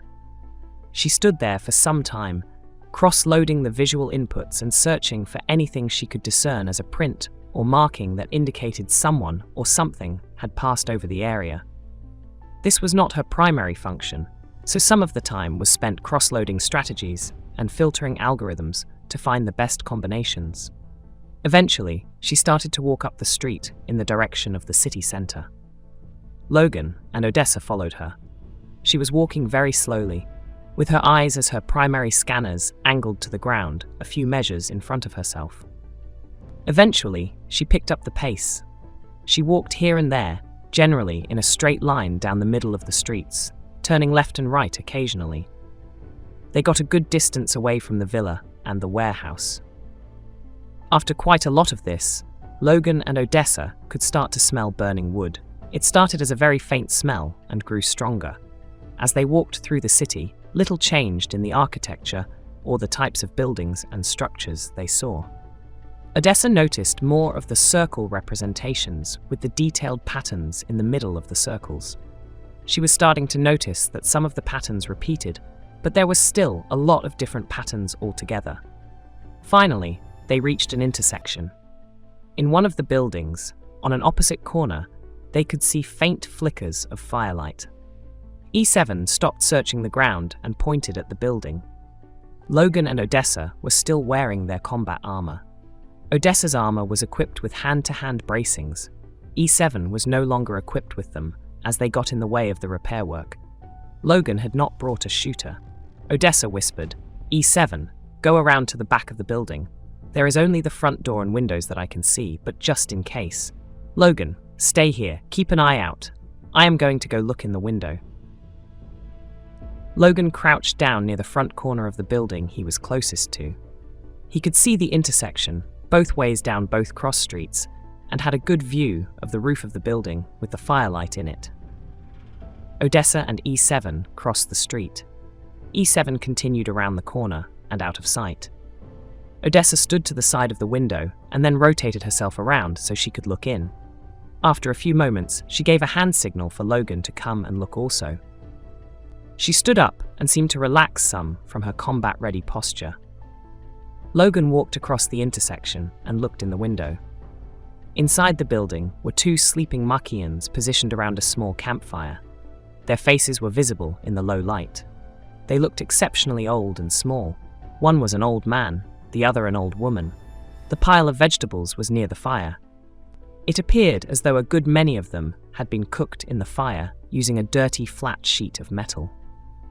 In all appearances, the scene suggested the two older Machians took the vegetables, brought them here, cooked them, ate as much as they could, and were now sleeping soundly with full stomachs. Odessa went over and knocked on the door, while Logan remained observant in the window.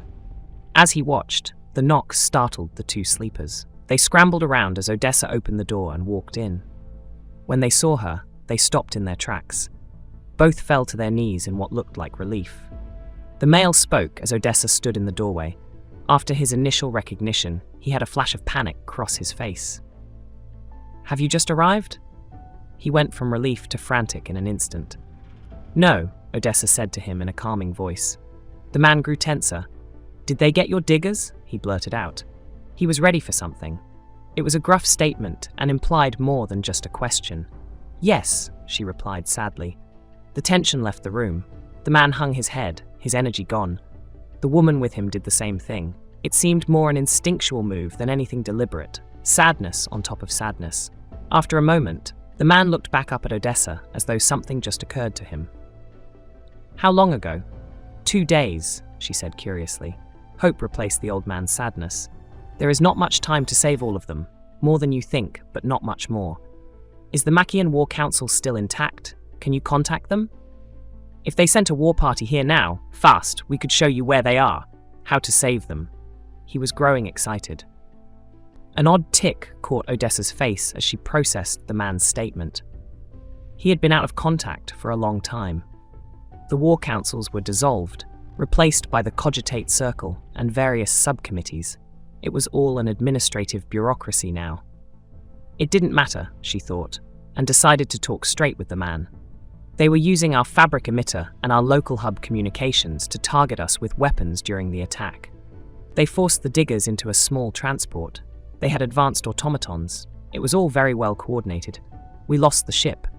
She looked at him, searching for recognition, finding the last statement harder to admit than she thought it would be. The woman spoke up. "We lost our ship too. Diamne and I are diggers. We were captured. It was a long time ago. They held us for many cycles, did horrible things to us, to the other diggers, our clanmates." She started to cry softly. Diamne, the male, comforted her. There, Dioas," he whispered and continued the story. "We too were near the last alive in captivity. We were there for a long time. We studied the place, studied the routine. There was a cycle to things, a time when there was a lot of activity and a time when there was little activity.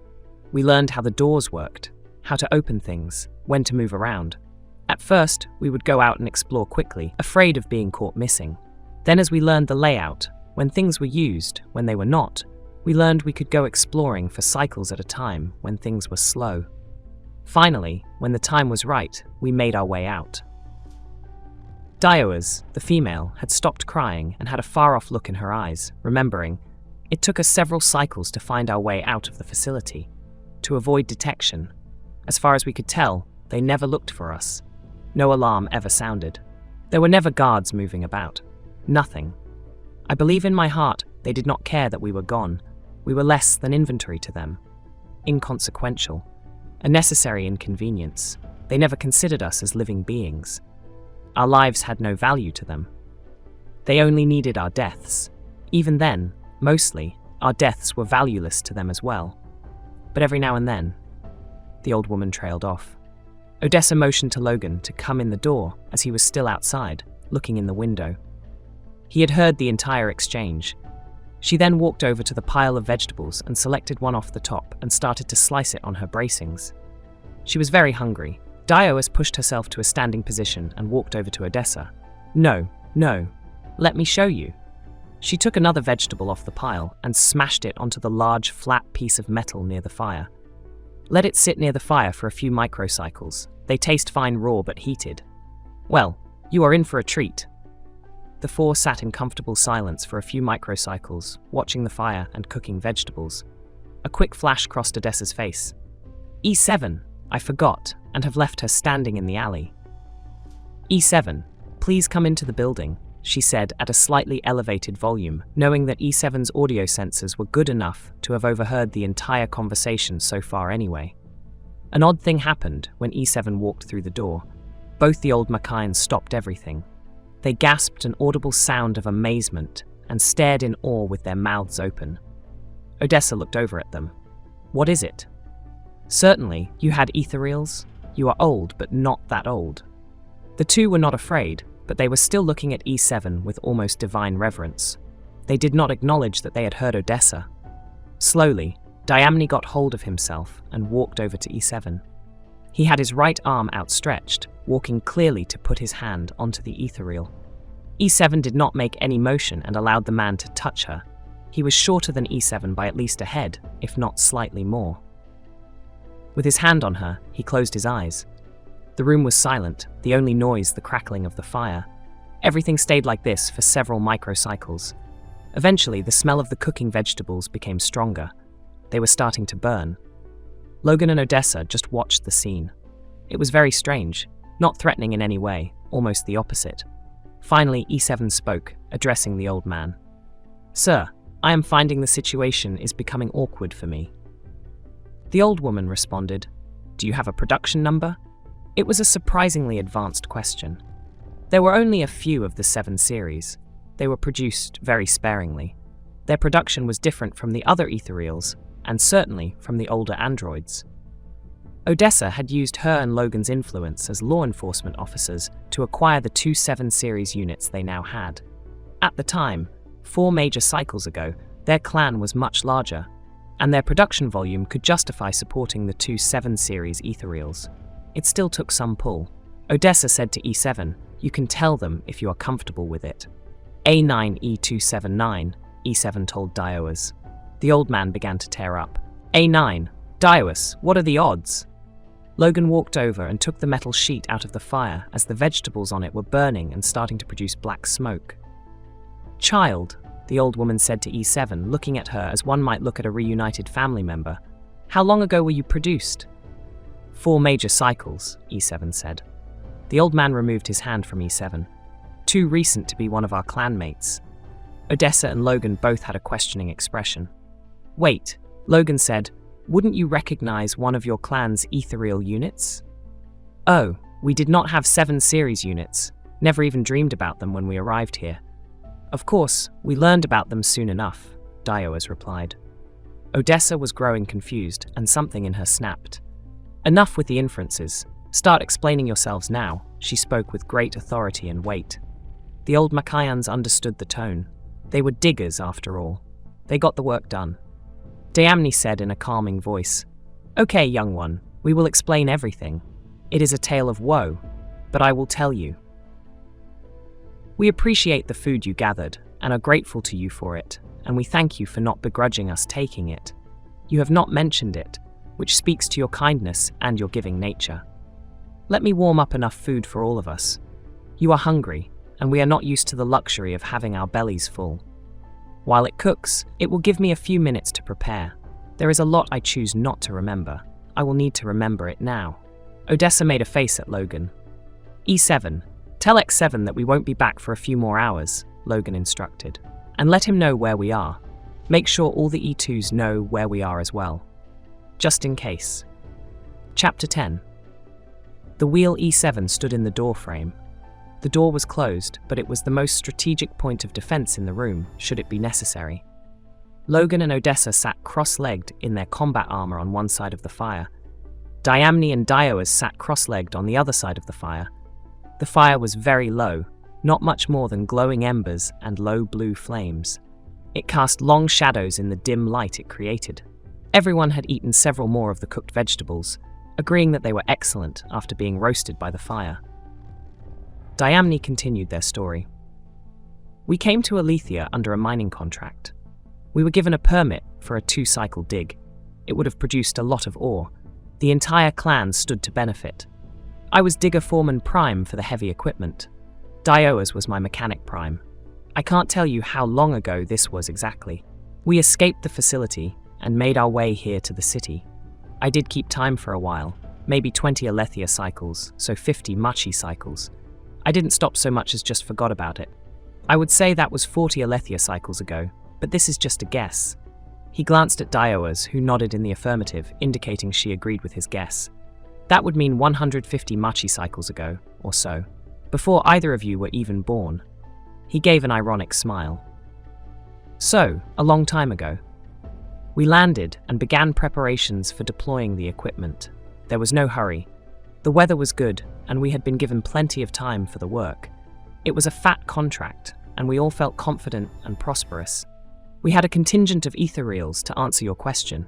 We had X2 models, and our prime was an E4.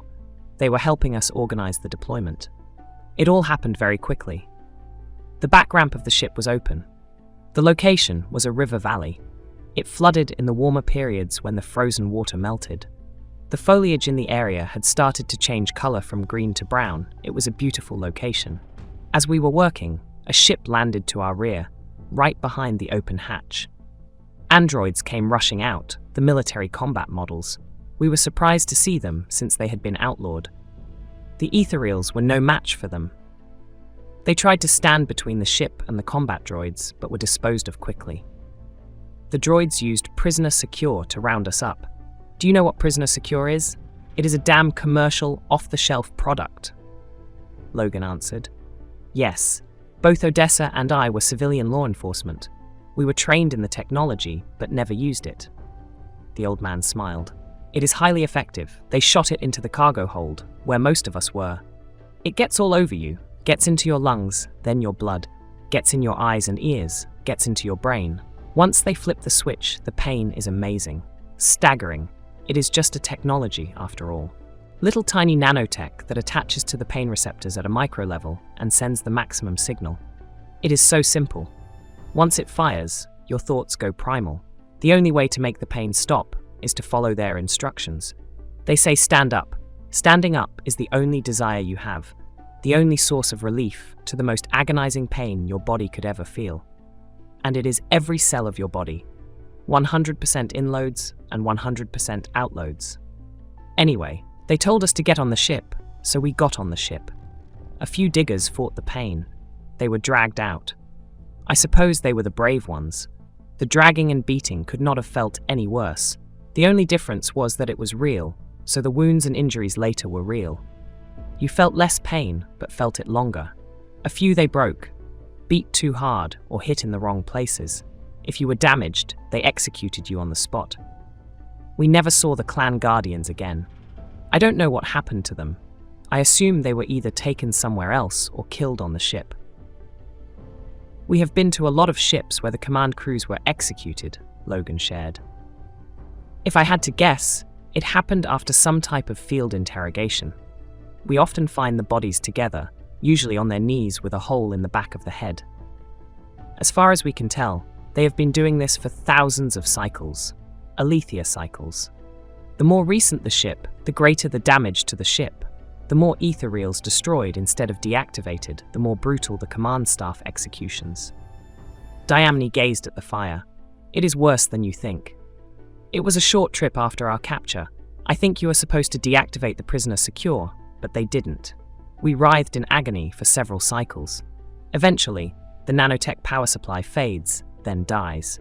It was a slow process of recovery. They herded us off the ship and into the underground facility. They took everything from us, our clothes, our shoes, even eyewear. They took everything. We saw a lot of Fovians, but it was the hunters from Baitor that ran the place. The big brutes were the ones that understood the old tech. They were clearly in charge. The tech in the place was old tech, ancient stuff. Old tech was the name for anything left over from the first cycle. The first cycle was the period before the rise of the moons and current civilization.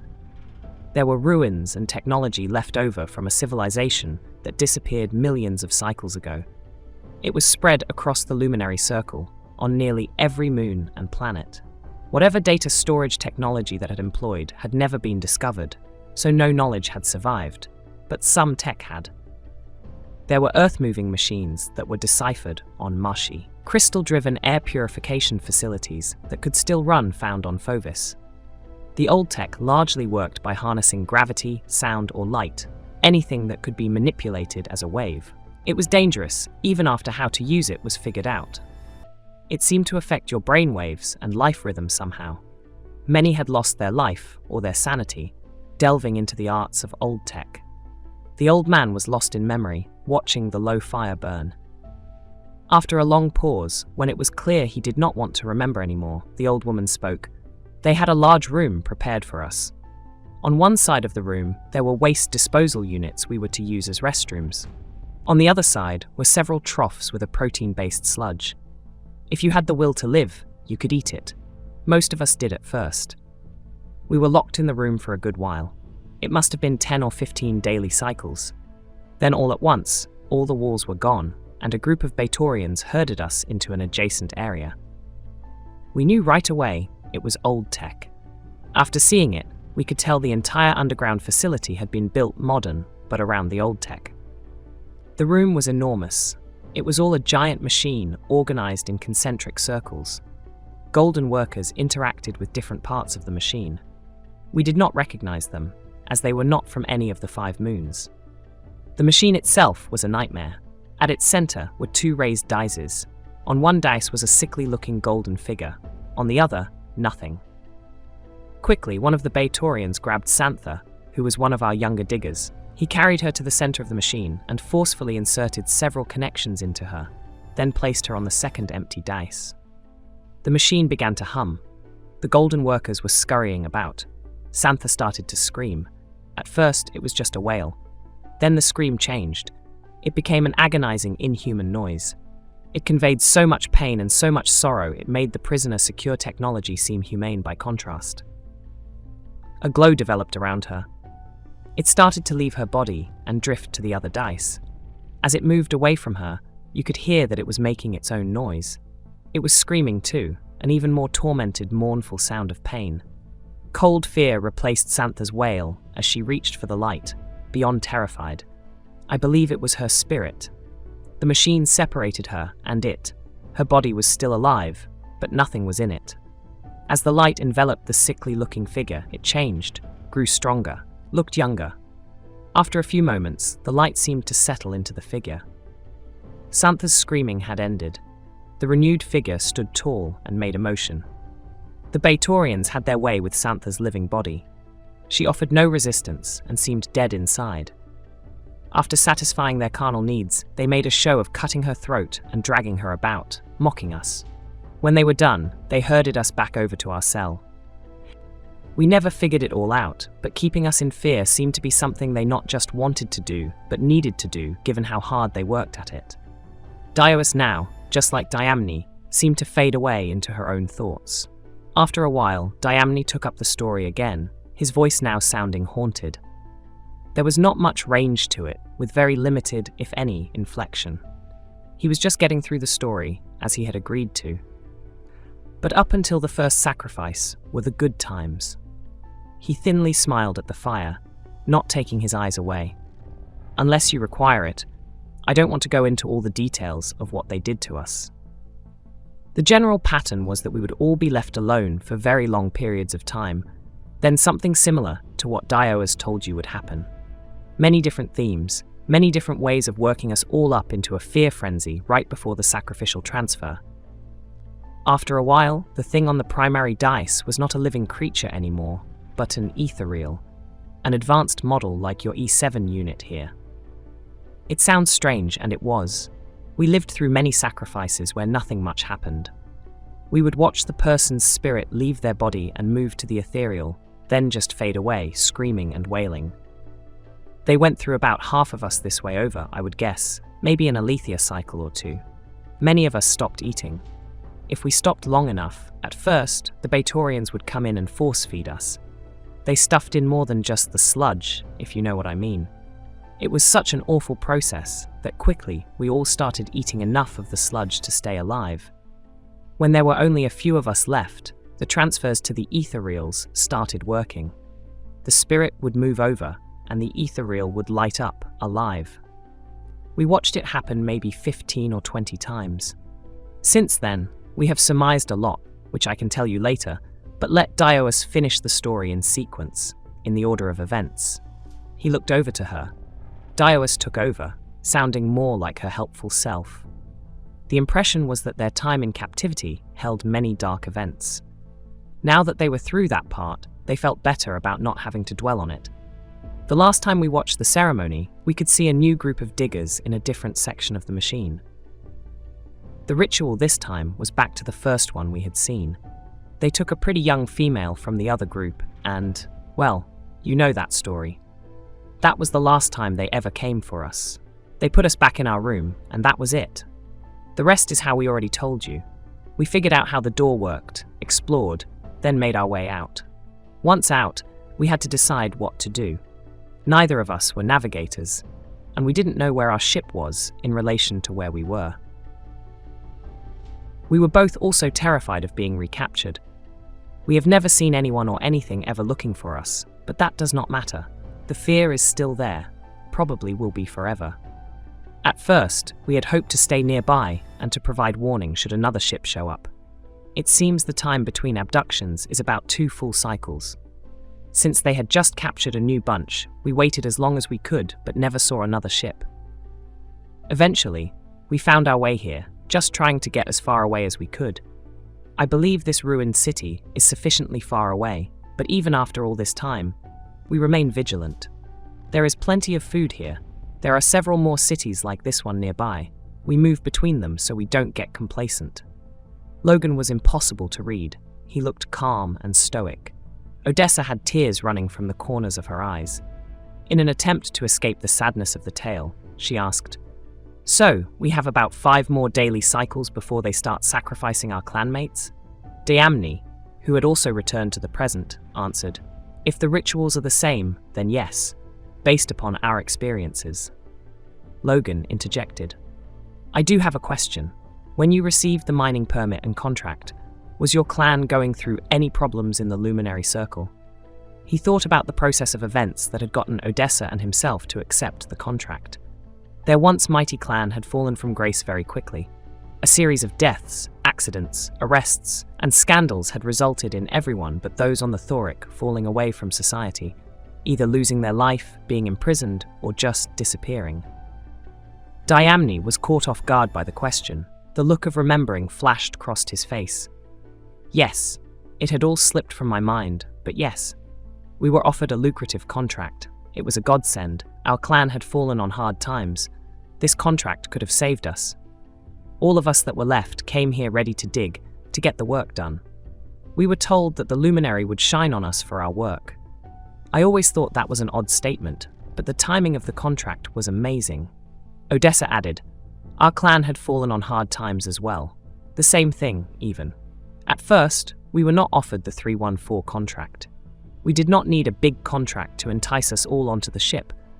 But once we had the chance, we of course took it. Our parents were killed in a travel accident. We lost almost 100 clan members in half a cycle. There were accidents and investigations finding them guilty, all kinds of crazy things all at once. We lost all of our council positions, the council members being accused of political corruption. It was an awful time. Even the simple mining contract seemed just as yours, a godsend at just the right time.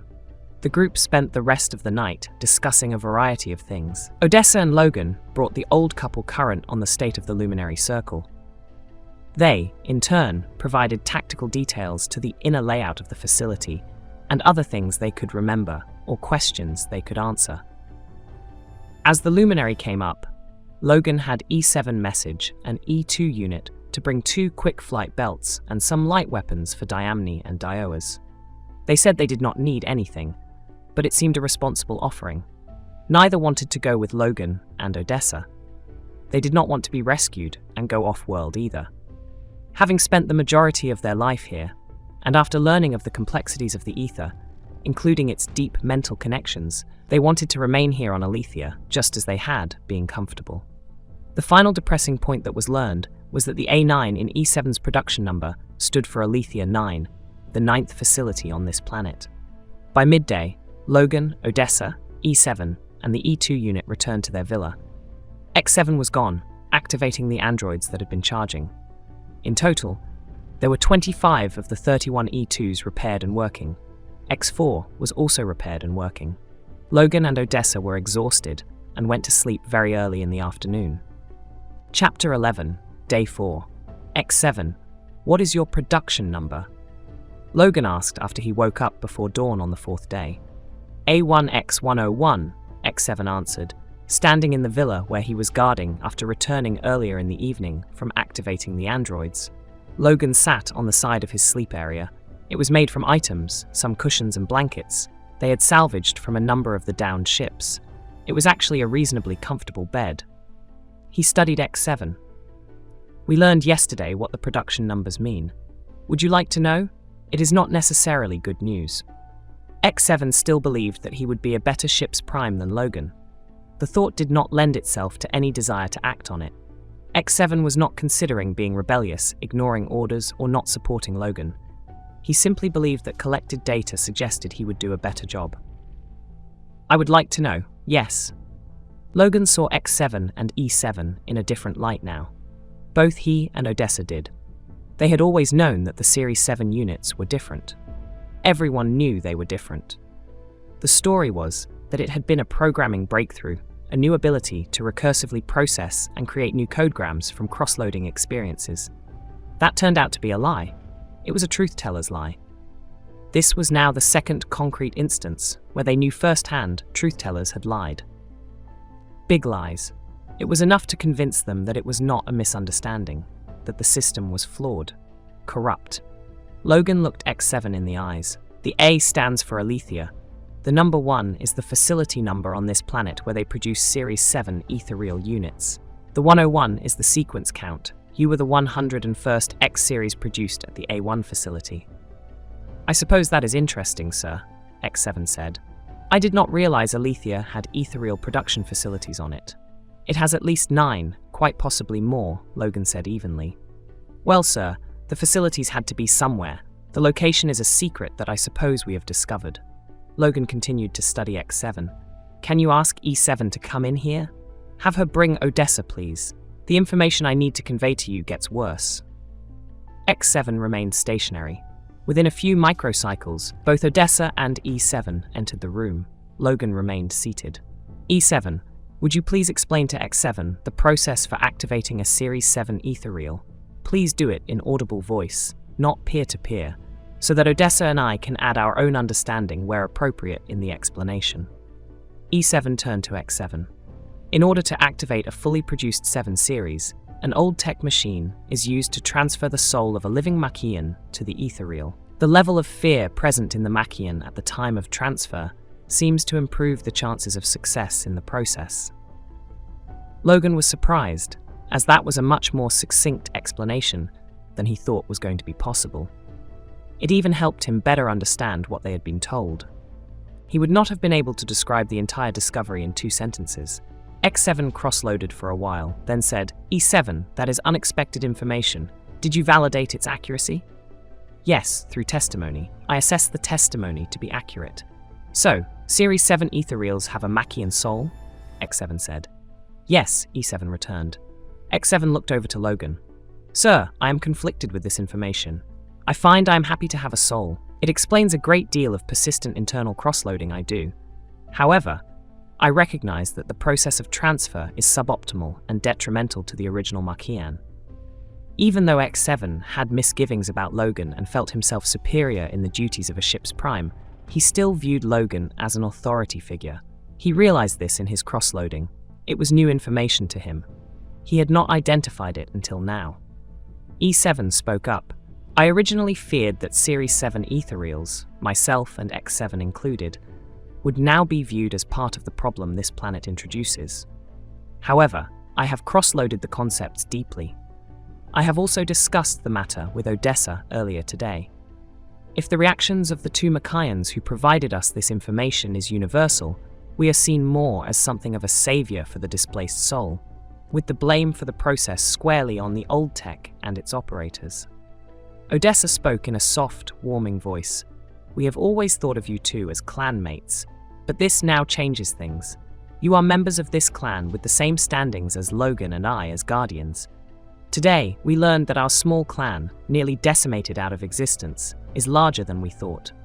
This is joyous news. You have always lived with us. Now you are truly home.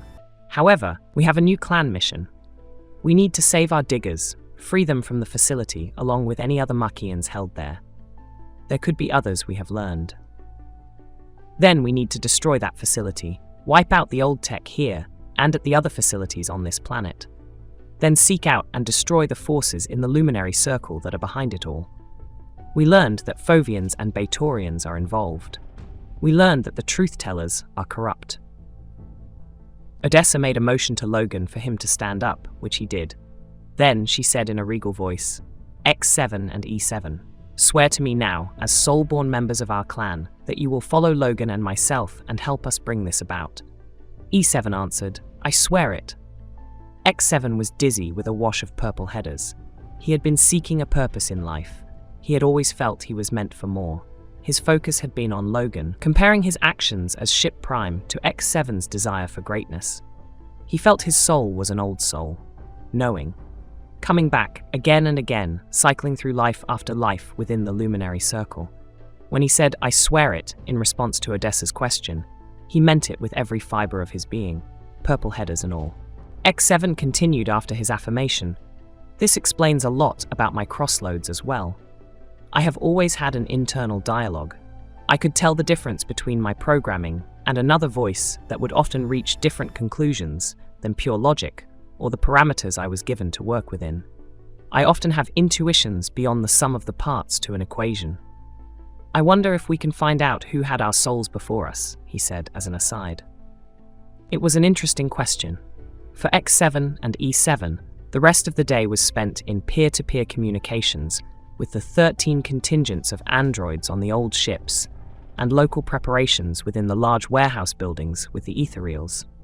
The attack was planned for early on the 5th day. They had to be ready. Chapter 12. Calm Logan and Odessa were up well before dawn in preparation for the attack. An E2 unit had gathered more food for them. They were sitting at the table they had been using for meals, both eating some of the cooked vegetables. Also in the room was now a fairly sophisticated small area for a fire to prepare their meals, in the same room they took them in. Odessa said to Logan, We have not had much of a chance to discuss how you feel about the current situation. She knew he would be reserved in his feelings, but she wanted to have the discussion before the battle, especially given they still knew so little about what they would be facing. I am not happy about it, if that is what you are asking, Logan replied, only half serious. Logan, it is just that over the past 2 cycles, we have gone from well-respected law enforcement, street enforcers, the best of the best, to having our entire clan wiped out. It has occurred to me that the events we thought were an accident may not have been. I fear little is as we thought. Further, you have had to step in as Clan Prime because I refused to do it. I put more of a burden on you than I should have. More than someone your age should have to suffer. Now, the last people in our clan have been captured and may very well be killed in a horrible way. We are outcast and getting ready, probably, to start a war, one we may not be able to finish. It all seems surreal to me. It has been a big change, with a lot of challenges we were not prepared for. On top of that, we have just learned that our 2 sevens have souls. I am not sure I even understand what that really means. She waited for Logan to say something. While she was older, he had always been more grounded. For me, Odessa, things have not changed that much. You know I was lodging complaints whenever I could. The system was not fair. It was obvious. The fact that it has turned out to be corrupt and dangerously so has not been a big leap for me to take. The Series 7 Etherals, well, I don't know why, but it is like I almost suspected something about them. Certainly not this absurd situation with Old Tech, but there is a spark in both of them that is different from the other series. Logan sat for a moment in thought, then seemed to make a decision. I have to be upfront. I'm looking forward to today. This might be our only chance to go on the offensive, to dictate the conditions of a major conflict.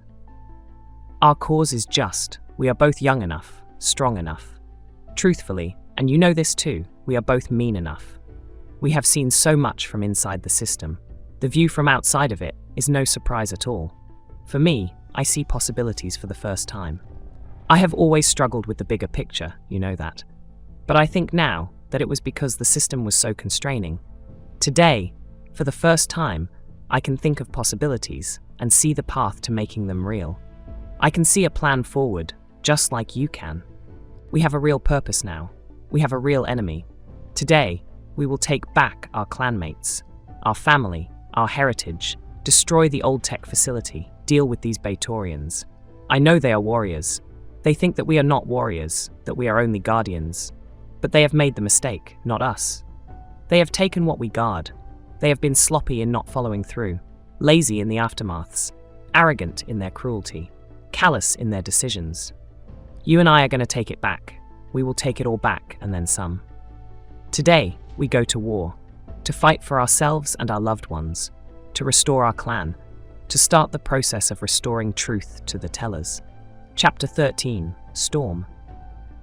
The storm front had passed the city and cleared the mountain range where the facility was a few hours ago. Logan and Odessa sped through the air using the silent quick-flight belts attached to their combat armor. Logan held a heavy repeater. It fired small devastating ordnances and could fire 7 rounds in a single shot. The ammunition was compact, and the weapon could hold 105 rounds at a time. He had filled his combat suit with as many rounds as it could carry, and also brought a precision shooter as a sidearm. Odessa had attached her hand-to-hand bracings and added attachments she found on one of the older ships. This gave her some automation around what blades could be extended or retracted at any one time, making the weapons even more deadly. She also carried a short sword in one hand and a pusher in the other. Both could be sheathed in combat armor if needed. The pusher worked like a power shield. She could point the handheld device in a direction and then, through a small switch on the handle, either activate a defensive deflector field or have the field extend out, pushing anything out of its way. The pusher worked well in mining as it absorbed the force necessary to apply pressure in the opposite direction with its small anti-gravity attachment. They flew together with X7. He would serve as the Combat Information Center, CIC, given the whole effort would have to be coordinated entirely over peer-to-peer. The wind bounded quickly by the 3 in gusts. They were otherwise flying in silence. Odessa was in the lead, taking them back to the overlook she and E7 had used a few days ago to observe the valley. As they approached the mountains, the thin plume of smoke from the direction of the Thorick was still visible, still climbing to the top of the troposphere. The mining equipment had physical fuel reserves that could smoke and burn for an entire cycle. With no other controls or communications, the smoke served as a waypoint and a reminder to the challenge that lay directly ahead. They were flying fast and low, but not faster than the sound barrier to avoid detection.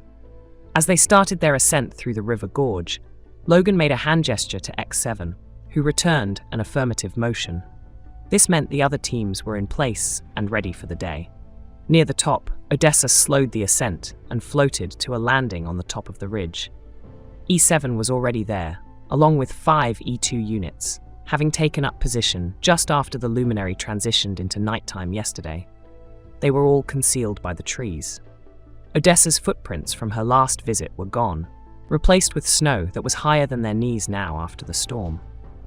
E7 and group had simply landed and stayed in position, so the snow was still pristine, with no other footprints or markings. The location gave a view of the area between the 2 mountain ranges. E7 had provided her stored datagrams to X7, so he knew where she had seen the lights. Based upon the descriptions as told by the old man and woman who had escaped, they believed they understood the structure's entrance. Most of the facility was underground, built into the rock. The mountain range on the other side formed a rough upside-down V pattern, with the entrance at the lowest elevation under the apex of the V. Logan and Odessa, working with X7, had planned a sophisticated battle strategy, leveraging their surprise, and designed to gather information about the enemy as the fight progressed. X7, it was turning out, had a lot of interesting and aggressive insights into how to attack a facility and create events designed to gather strategic information by, hopefully, forcing certain actions during the conflict. They would all learn soon enough if their tactics were going to work in achieving this. In order to draw out the automatons and whatever else was down there, an initial attack was planned, and X4 was leading it. The opening actions would almost certainly sacrifice many of the E2 Ethereals and possibly X4, but it was the only concept they had developed to initiate the flow of events as they wanted to orchestrate. While X4 and the E2 units were valuable and part of the clan, they were not alive. Their programming could emulate life, could emulate emotions and feelings and everything else. But in the end, it was just code running on hardware, nothing more. This did not make the sacrifice any less. The code and hardware had to balance its sense of duty and family with foundational concepts of self-preservation. However, the programming had parameters that would not allow self-preservation to take priority over an order from a clan guardian. It had taken all of Logan and Odessa's experiences to work with X7 on the battle plan. It was a difficult situation.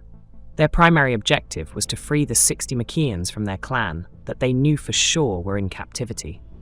The secondary objectives were to rescue any other captives, destroy the old tech, destroy the facility, neutralize the defenders, and preserve as many resources as they could, under the assumption that there were at least 8 other facilities, like this one, on the planet somewhere. Odessa had remembered seeing the Batorian at the top of the ramp on the ship that took the diggers, remembered the pent-up energy and rage the figure had exhibited. Logan lifted the visor of his helmet. The white combat armor reflected the luminary as he moved. E7, anything to report? No, sir. There has been no significant activity. I did see the lights last night, just as before. There was some movement, but with the storm I could not make out any meaningful details. Logan looked over to Odessa, who nodded. Then he said, "Okay, go ahead and start your piece of this. We will keep local hub communications silent until we either think it is safe to use them, or things have fallen apart, and it doesn't matter anymore." E7 and the E2 units activated their quick flight belts and floated off the ridge back down the gorge. "Odessa, are you ready?" Logan asked her. He was calm, as always, but there was an obvious edge to him. "Yes," was all she said. She looked nervous. She was nervous. Logan then turned to X7. "Do it," he said with as much authority as X7 had ever heard him use. Underneath the near-constant flow of purple headers, X7 issued the first major command of what would come to be famously known, luminary-wide, as the moment it all ended. X4 led 3 wings of E2 units, 21 units in all, counting himself. He commanded the first squadron of 7 directly from the point position of the V formation. There was one squadron in the same V formation to his left and one to his right, both led by an E2 unit. While X4 was tactical prime of this first attack wave, X7 was battle prime. X4 and X7 were in direct contact over the peer-to-peer connection. All of the units were positioned at the extreme edge of the peer-to-peer communication range. The androids were there as well, formed up and awaiting the command from X7 for their phase of the attack.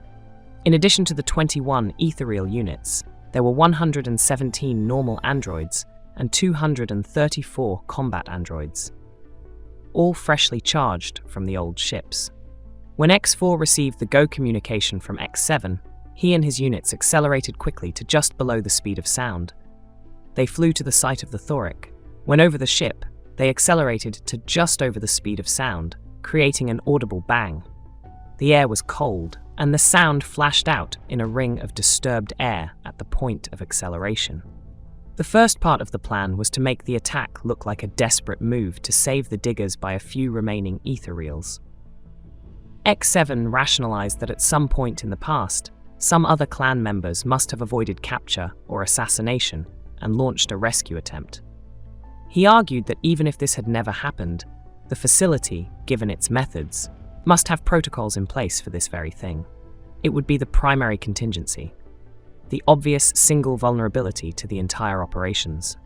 A logical but ill-conceived attack by low-level Ethereals would conceptually be a normal event after an abduction. This is how X7 planned on orchestrating the first wave of the attack. X4 and his teams decelerated to a near stop, just short of where they believed the entrance to the facility was given the lights E7 had observed. The noise from the sonic boom carried with them, and a shorter noise radiated from their stop when they decelerated. This was an obvious mistake, made on purpose to alert the facility and to see what type of response it generated. X4 and his team started to slowly circle the area as if looking for signs of its inhabitants, as though they did not have better information. Within a few microcycles, X4 reported peer-to-peer to X7 that he could see glinting coming from a higher elevation back on one of the far mountain ranges. It was airborne Series 8 units. There was apparently a defensive launching point higher up in the mountain, overlooking the area from the opposite side that X7, Logan, and Odessa were on. X4 moved to engage them. He and his team only carried standard defensive armaments from the Thorick. Not ineffective at all, but nowhere near the firepower necessary to defeat the enemy Series 8 automatons en masse. There appeared to be 7 groups of 3 automatons, each heading from the mountain area. They flew gracefully and quickly. Each group of 3 was many measures apart from the next, with one unit in front and the other 2 units following very closely to either side. They have responded from a point above the facility built into the mountain at a higher elevation, X7 said to Logan. Since neither Logan nor Odessa could use the scanners in their combat armor, they could not see the details about what was going on in the battle, so X7 was giving them audible voice updates. If Logan squinted, he could see flashes of light reflecting off the enemy automatons as they sped through the air, and could just barely see the ethereal units flying slowly silhouetted against the mountain, but not enough to make out any details or tactics.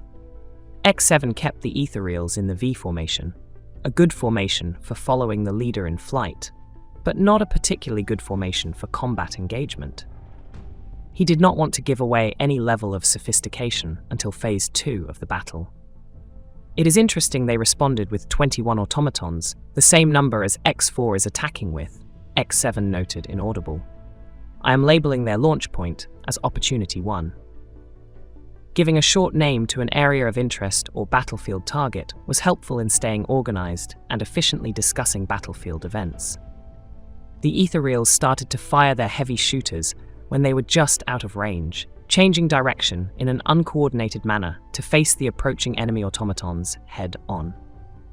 X4 made a motion, and the V formation to his left accelerated and took a flight path that would curve around the defenders and head for the area of the mountain labeled now as Opportunity 1. The move was designed to cause the assumption that the Machian forces thought that Opportunity 1 was the main facility entrance. When the Thorick was attacked, the Series 8 automatons were not using flight belts. They were using them today. The interesting part was that the belts were generating a low humming noise. This meant they were frequency-based, not magnetics-based. Frequency-based flight used sound to vibrate waves to push against gravity. Odessa had provided a theory she wanted to be employed if they discovered the enemy was using quick flight frequency tech. X7 knew there were pros and cons to both frequency and magnetic flight. There would be 2 meaningful differences today between the technologies. The first would be that magnetic flight could achieve higher speeds. It could provide movement faster than the speed of sound. The second was that it might be possible to disrupt the quick flight frequency belts. They are using quick flight frequency belts, as we discussed, X7 said to Logan and Odessa. Odessa made a face to Logan that conveyed interest and good luck.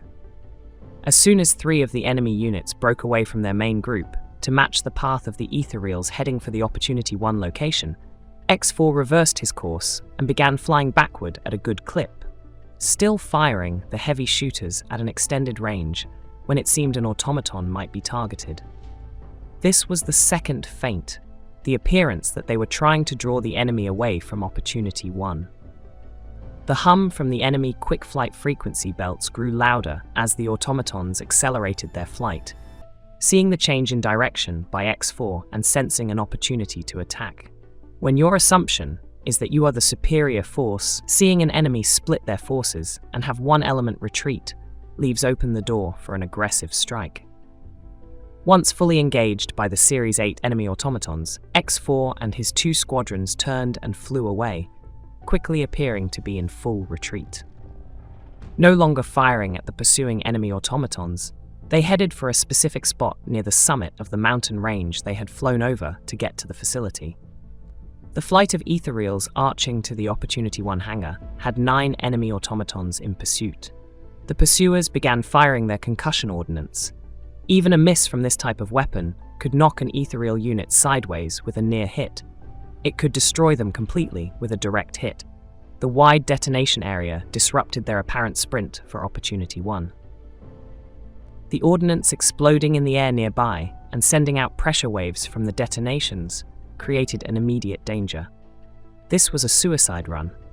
It had been decided that it was important to show losses early to keep the different phases of the attack plan as surprising as possible. The E2s followed their orders and one by one fell from the sky after being shot down, offering as much resistance as possible before the fateful blows and pulling 9 of the enemy far away from the group pursuing X4. X7 relayed the information to X4 about the frequency drives and instructed X4 to keep his speeds within a comparable range, as though he had not noticed the drives and assumed they could match any speed.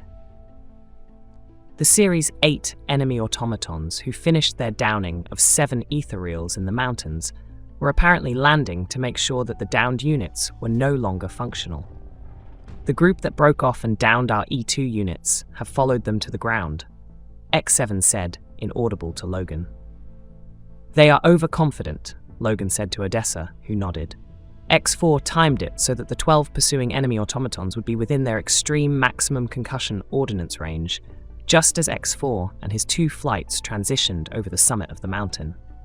On cue, the automaton started firing right as X4 cleared the summit. It had been pre-planned. As soon as the first shell was fired, before it could reach his group, X4 gave the command, and he and the 2 remaining squadrons of Ethereals accelerated at the maximum velocity the quick flight belts could produce, which was several times the speed of sound. As the sonic booms rattled the landscape and X4 sped away, 13 squadrons of androids decelerated in their place. Each squadron had 9 android units in it, equipped individually with 2 hand cannons and heavy shooters strapped to their backs for when the hand cannon ammunition ran out. The 9 units in each squadron were organized into a wall formation, the prime android for each formation at its center. Unlike the V formations they had been using, the wall put all 9 units equally forward. It provided a 3-dimensional attack strategy where the V formation was designed for following the leader when airborne. Reminiscent of squad formations used in ground combat, where the V could be much more effective as a fighting tool. The wall put all the squadron units in a vertical formation, with the units stacked into several rows on top of each other. This presented all the units with an equal distance firing solution to a target positioned in front of the group. This flight of androids had been given the call sign Redbird. Each squadron of the 13 was Redbird 1 through Redbird 13. All 13 squadrons of the Redbirds came in at a different angle than X4 had departed from, so the first volley of enemy automation concussion ordnance exploded in the air away from any impact to the battle. 2 squadrons, Redbird 1 and 2, accelerated from the larger group and charged the 12 enemy automatons who had been pursuing X4, firing their hand cannons in a coordinated volley. Since each android had 2 cannons, one on each arm, 36 rounds detonated in and around the airborne enemy, striking enough units, in combination with the force of the explosion shockwaves, to disable all 12 and send them to the ground. Some of the enemy automatons blew apart with direct hits. The remaining ones fell from the sky and would be destroyed upon impact. Phase 2 initiated. X7 said to Logan. The event had taken place close to where the group stood, so Logan and Odessa were able to watch the perfect timing of the exchange and the brutal bombardment the hand cannons could produce when fire was coordinated. The scene was a series of contradictions. The clean white mountain landscape from the recent storm and snowfall, the bright blue morning sky with luminary rays shining through it, contrasted to the red and black explosions and the bent and twisted metal fragments that used to be functioning enemy automatons falling to the ground. So far, things were going well. However, this was to be expected. Only now would the enemy in the facility start to recognize that this attack was more than a simple, desperate, ethereal gambit. The Machian battle group had been divided into phased brackets. The original flights of 21 Ethereals, the flight of 117 standard androids that they had reactivated from the older ships flying with callsign Redbird, and 2 flights of the combat androids. One group of combat android armed with heavy repeaters to be used in Phase 4, who carried the callsign Bluebird for the heavy bombardment phase, and the final group equipped with hand-to-hand bracings to be used in Phase 5, the mop-up phase, who carried the callsign Blackbird. The Ethereals led by X4 had not been given a callsign.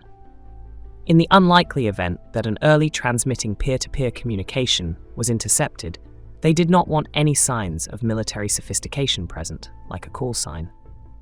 This would have suggested multiple formations and a central command and control structure. X4 and the 2 remaining groups of E2s landed next to Logan and Odessa. They had returned, flying slowly up the gorge waterway, out of sight and out of mind from the current attack. Upon seeing their arrival, Odessa said to X7, "How many E2s do you want for Phase 3? 14 are available." X7 quickly cross-loaded some scenarios. "I recommend half. X4 and his squad can go with you and the captain later. An unexpected benefit." "Agreed," Logan said and nodded to X7 and Odessa, implying he should give the order for Phase 3. "Initiate the Songbirds." 7 of the E2 units, now designated Songbirds, glided off the ground and returned down the gorge so they could approach the battle from a different direction. The Redbirds were sent the order by X7 to initiate Phase 3. This was the third and final attack feint designed to bring out the rest of the defenders, no matter how many. It was planned to create confusion and hopefully some anxiety in their enemy. 6 of the Redbird squadrons formed into an extended flying wall with 3 squadrons on top and 3 on the bottom. This was an impressive combat formation. They accelerated in tandem in the direction of the Opportunity 1 location where the original defenders had come from. The remaining 7 Redbird squadrons shifted to a box formation. This was the wall formation horizontal instead of vertical. They proceeded to slowly move across the combat area as if still looking for the facility. Within moments, hundreds of airborne Series 8 enemy automatons emerged from Opportunity 1. They were in a new type of formation, grouped into squadrons of 4 units instead of 3. Not using the V formation, they were now in fluid 4 formations. This placed 2 units to the front and 1 unit trailing to either side. It was a good formation for aerial combat when you believed you had superior firepower and that you held the initiative. "The enemy is launching a massive counterstrike from Opportunity 1, as expected," X7 reported inaudible to Logan. "It looks like a change in their tactics as well. They have modified the Series 8 formations into a more efficient combat structure and have increased the size of their individual formations from 3 to 4 units. I count 152 Series 8 units launched from Opportunity 1 in 38 squadrons." "Good, X7, Logan said, "but that number still feels reserved to me." They adapted quickly. Nevertheless, they have still underestimated the magnitude of our threat. While this is an advantage, we cannot assume they will continue to do this, given what we are about to hit them with in Phase 4. However, Phase 3 was just getting started and still had some surprises of its own left to deliver. The Songbird E2 units that X7 had allocated to Phase 3 began to buzz randomly and independently about the combat area at high speed and high elevation. Each E2 was well over the speed of sound, zipping across the zone, then returning to cross the zone at a different angle. When an object traveled faster than sound, it created a cone of noise, a thunderous disruption that vibrated the air and disturbed sound waves by sending out pressure cones that moved faster than the sound they were generating. This cone was the impact of the pressure waves colliding with the sound waves. Since the object was moving faster than the sound waves, they could not get out of each other's way. This created a rolling boom cone that continuously generated waves as long as the object was moving at an accelerated speed. By having the E2 units buzz around the area at supersonic speeds, the songbirds were bombarding the combat zone with disruptive, noisy sound cones. The hope was that these sound cones would impact the frequency flight belts the enemy was using and would also create vibrations and noise confusion. The tactic would not work on larger frequency drivers, but the hope was it could work on the small, quick-flight versions. It turned out the hope was realized. As the speeding E2 ethereal songbirds flew over the advancing enemy automatons, the flight path of the enemy stuttered, dropping, and raising them in elevation randomly. It was not enough to ground them, but it was making coordinated aerial attacks and just simply aiming much harder. The disruption to the enemy frequency flight belts was intermittent. The songbird units had to keep moving, and they were receiving attacking enemy fire directed at them from time to time. They could not simply remain stationary over a target, as they would drop below the speed of sound, and even an ethereal could not survive the gravity forces of accelerated flight in a tight circle or with incredibly rapid changes of direction. The redbird flying wall came within hand cannon distance of the sputtering automatons. The enemy automatons were not helpless. They began firing their heavy shooters, sending charged bolts at the wall of androids, but their aim was greatly affected. Several shots made contact on both sides.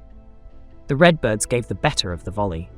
Explosions rocked the automatons, destroying them on direct hits and damaging them on a near miss, where the concussion from the detonation caused pressure waves to expand out in rapid, devastating circles. Smoke hung in the sky, and smoke trails hovered in the air where automatons had been impacted and fell to the ground. There were many different types of smoke trails, some straight to the ground, some a gentle sloping curve, some wildly spinning in multiple directions before impacting the ground or just shooting up into the air. The redbird wall accelerated through the smoke, and the remaining formations of Series 8 units were still heading to the Opportunity 1 location, whooshing by enemy automatons who were continuing to have a difficult time initiating precise movements. The redbird squadrons had destroyed just under half of the enemy automatons in their single devastating volley. X7 split off 3 of the remaining 7 redbird squadrons of androids to make a new pass at the disheveled airborne Series 8s. They were already close and performed another coordinated volley of hand cannon fire, sweeping up from their lower elevations and attacking the remaining sputtering enemy from below. The ordnance burst in and around the enemy automatons, creating loud explosions in addition to the constant oppressive sound cones being generated from the fast-moving E2 songbird units.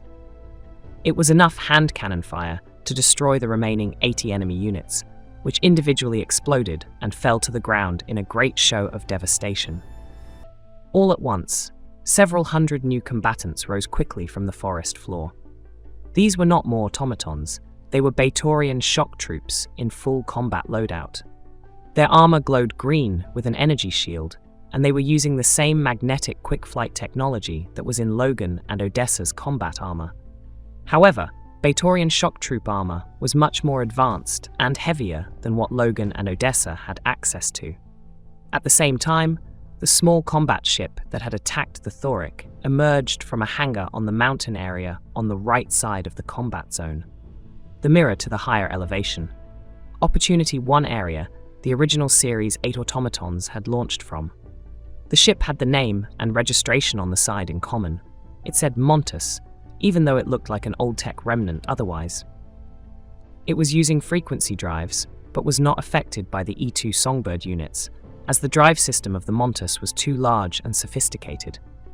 The Montis slowly climbed and positioned itself in the middle of the battlefield. Equal ways between the mountain range Logan and Odessa were on, and the range the facility was built into. Several things were now transpiring at the same time. The wall of redbirds reached the high mountain Opportunity 1 and were bombarding the hangar structure so that it could not be used to launch enemy automatons again.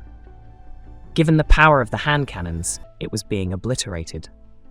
The Batorian shock troops were expert combatants, using their quick flight belts to individually target the remaining redbirds, the 3 squadrons that had finished off the automatons, and the 3 squadrons that were lower to the ground. The androids were not equipped with hand-to-hand weapons, so the Batorians had selected a good strategy. The individual fights would take a toll on the Batorians, but their numbers and armor meant they would be victorious with only minimal losses in the long run. Something needed to be done about them quickly. At the same time, the montis reached its position over the battle area and hovered in place. It appeared it was going to serve as a floating combat platform. The back ramp opened, and more shock troops floated out to attack the redbirds from above, while the original shock troops attacked them from below. Phase 5, Logan said calmly to X7. Let's get the hand-to-hand Blackbird units in there now. We can initiate Phase 4 after we clean some of this up. X7 nodded in the affirmative. Yes, sir. I have labeled the ship Opportunity 2 and the hangar it emerged from Opportunity 3 in the CIC system, he said, agreeing with the approach. CIC was the Combat Information Center. Normally, this would have been the communications hub on the ship for large engagements and the bridge of the ship for smaller engagements. What was happening now was a large engagement. It was a demonstration of X7's effectiveness, that he was able to manage the entire battle as the CIC over peer-to-peer. In planning, a different flow had been anticipated and talked through. They were thoughtful about it, though, and had organized the androids so that there was enough flexibility in their strategy to adjust. The sonic booms intensified as 13 new flights of the Blackbird combat androids flew in from the reserve area, decelerating and joining into the fray from the battlefield's left. The combat android design was rugged and destructive. They were more than a match for the Batorian shock troops.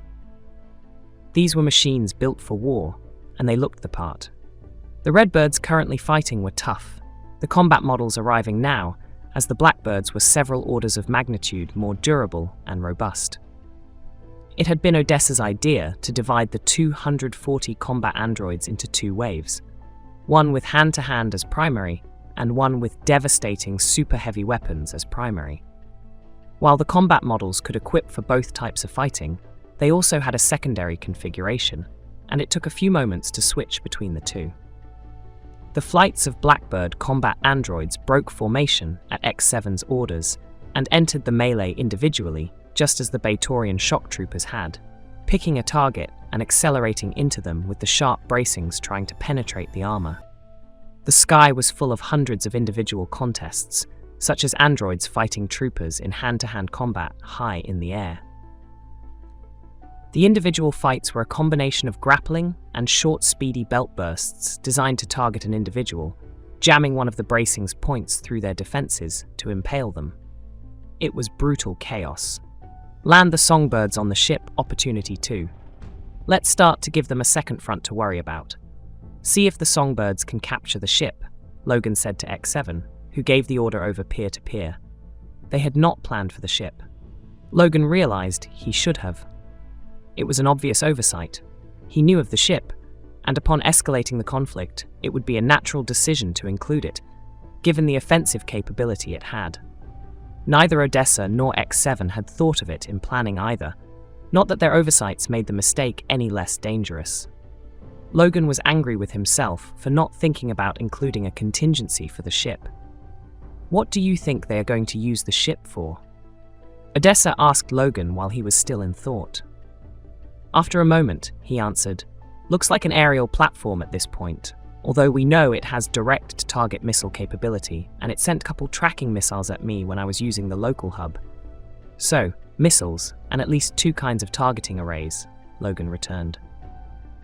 "Sir," X7 said to Logan, "I'm getting some latency in the peer-to-peer. It is not designed for over 200 individual sessions, not in real time like this, during combat.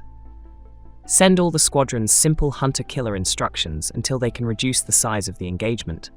Then we can pick Central Command and Control back up, Logan said back to X7, putting his hand on X7's shoulder.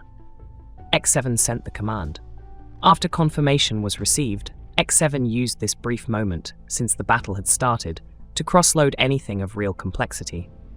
Sir, do you want to destroy the hangar bay, Opportunity 3, that their ship came out of? Logan thought for a few moments as the battle raged on above them. No, not yet anyway. Odessa spoke up. If we cannot capture that ship, we may need to destroy it.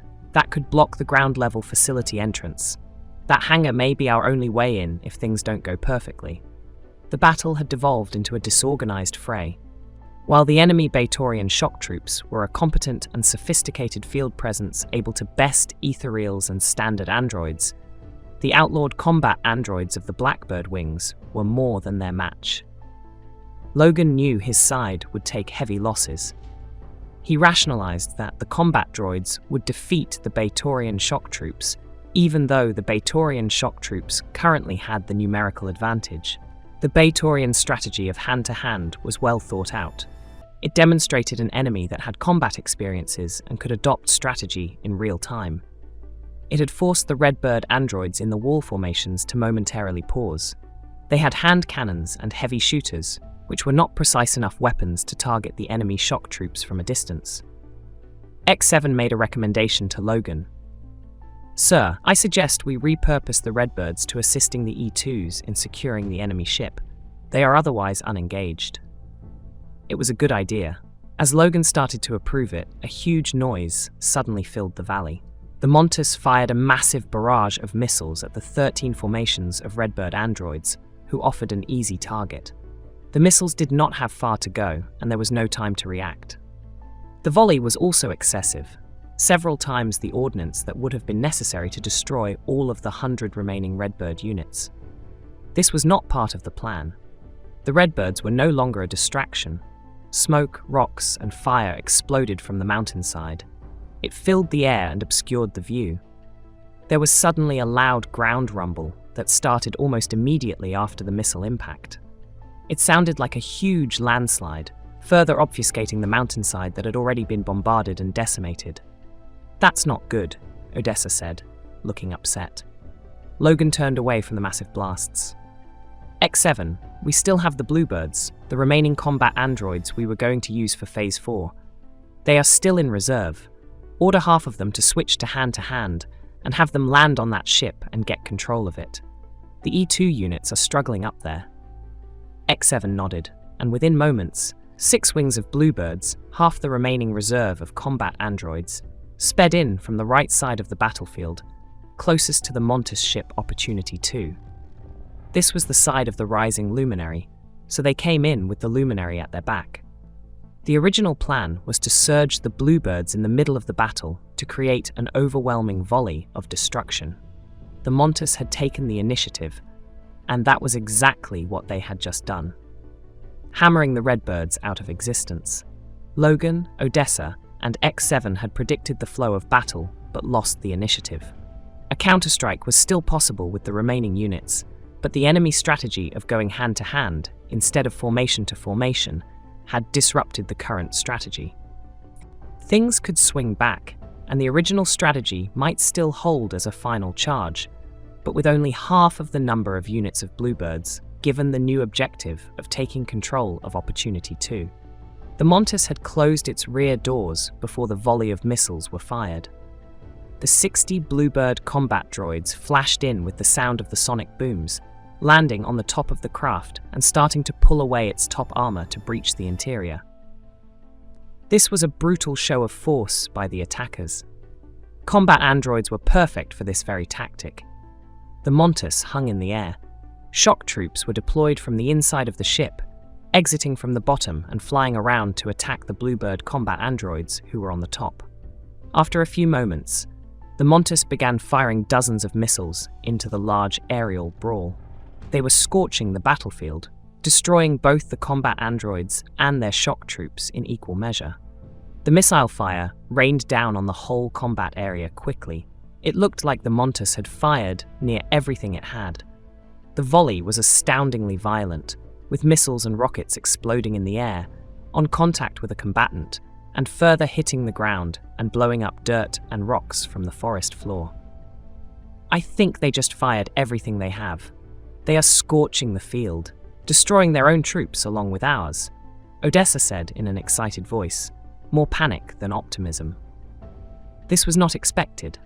They had not planned for the ship, but would never have devised a scenario where the enemy forces started destroying their own troops in equal measure to the androids. As the combat androids on the Montis pulled away large portions of the ship exterior, they were dropping into the ship interior from the holes they had created. X7 reported, "We have breached the ship." Logan, Odessa, and X7 looked on. The battle had started off well, going as planned. However, the ship was swinging the tide against them. If they could take the ship or neutralize it, they could regain control of the battlefield. The combat androids were powerful, and if several could make it into the ship and to its command center, there was an extraordinarily strong chance of success. The tide of the wider skirmish fights was slowly turning for the better. Hand-to-hand sky fighting was a slow process. The combat androids were winning their individual contests at a rate of nearly 2-1. It would be another few microcycles before the numbers started to shift in their favor, given they started with a numerical disadvantage to the shock troops.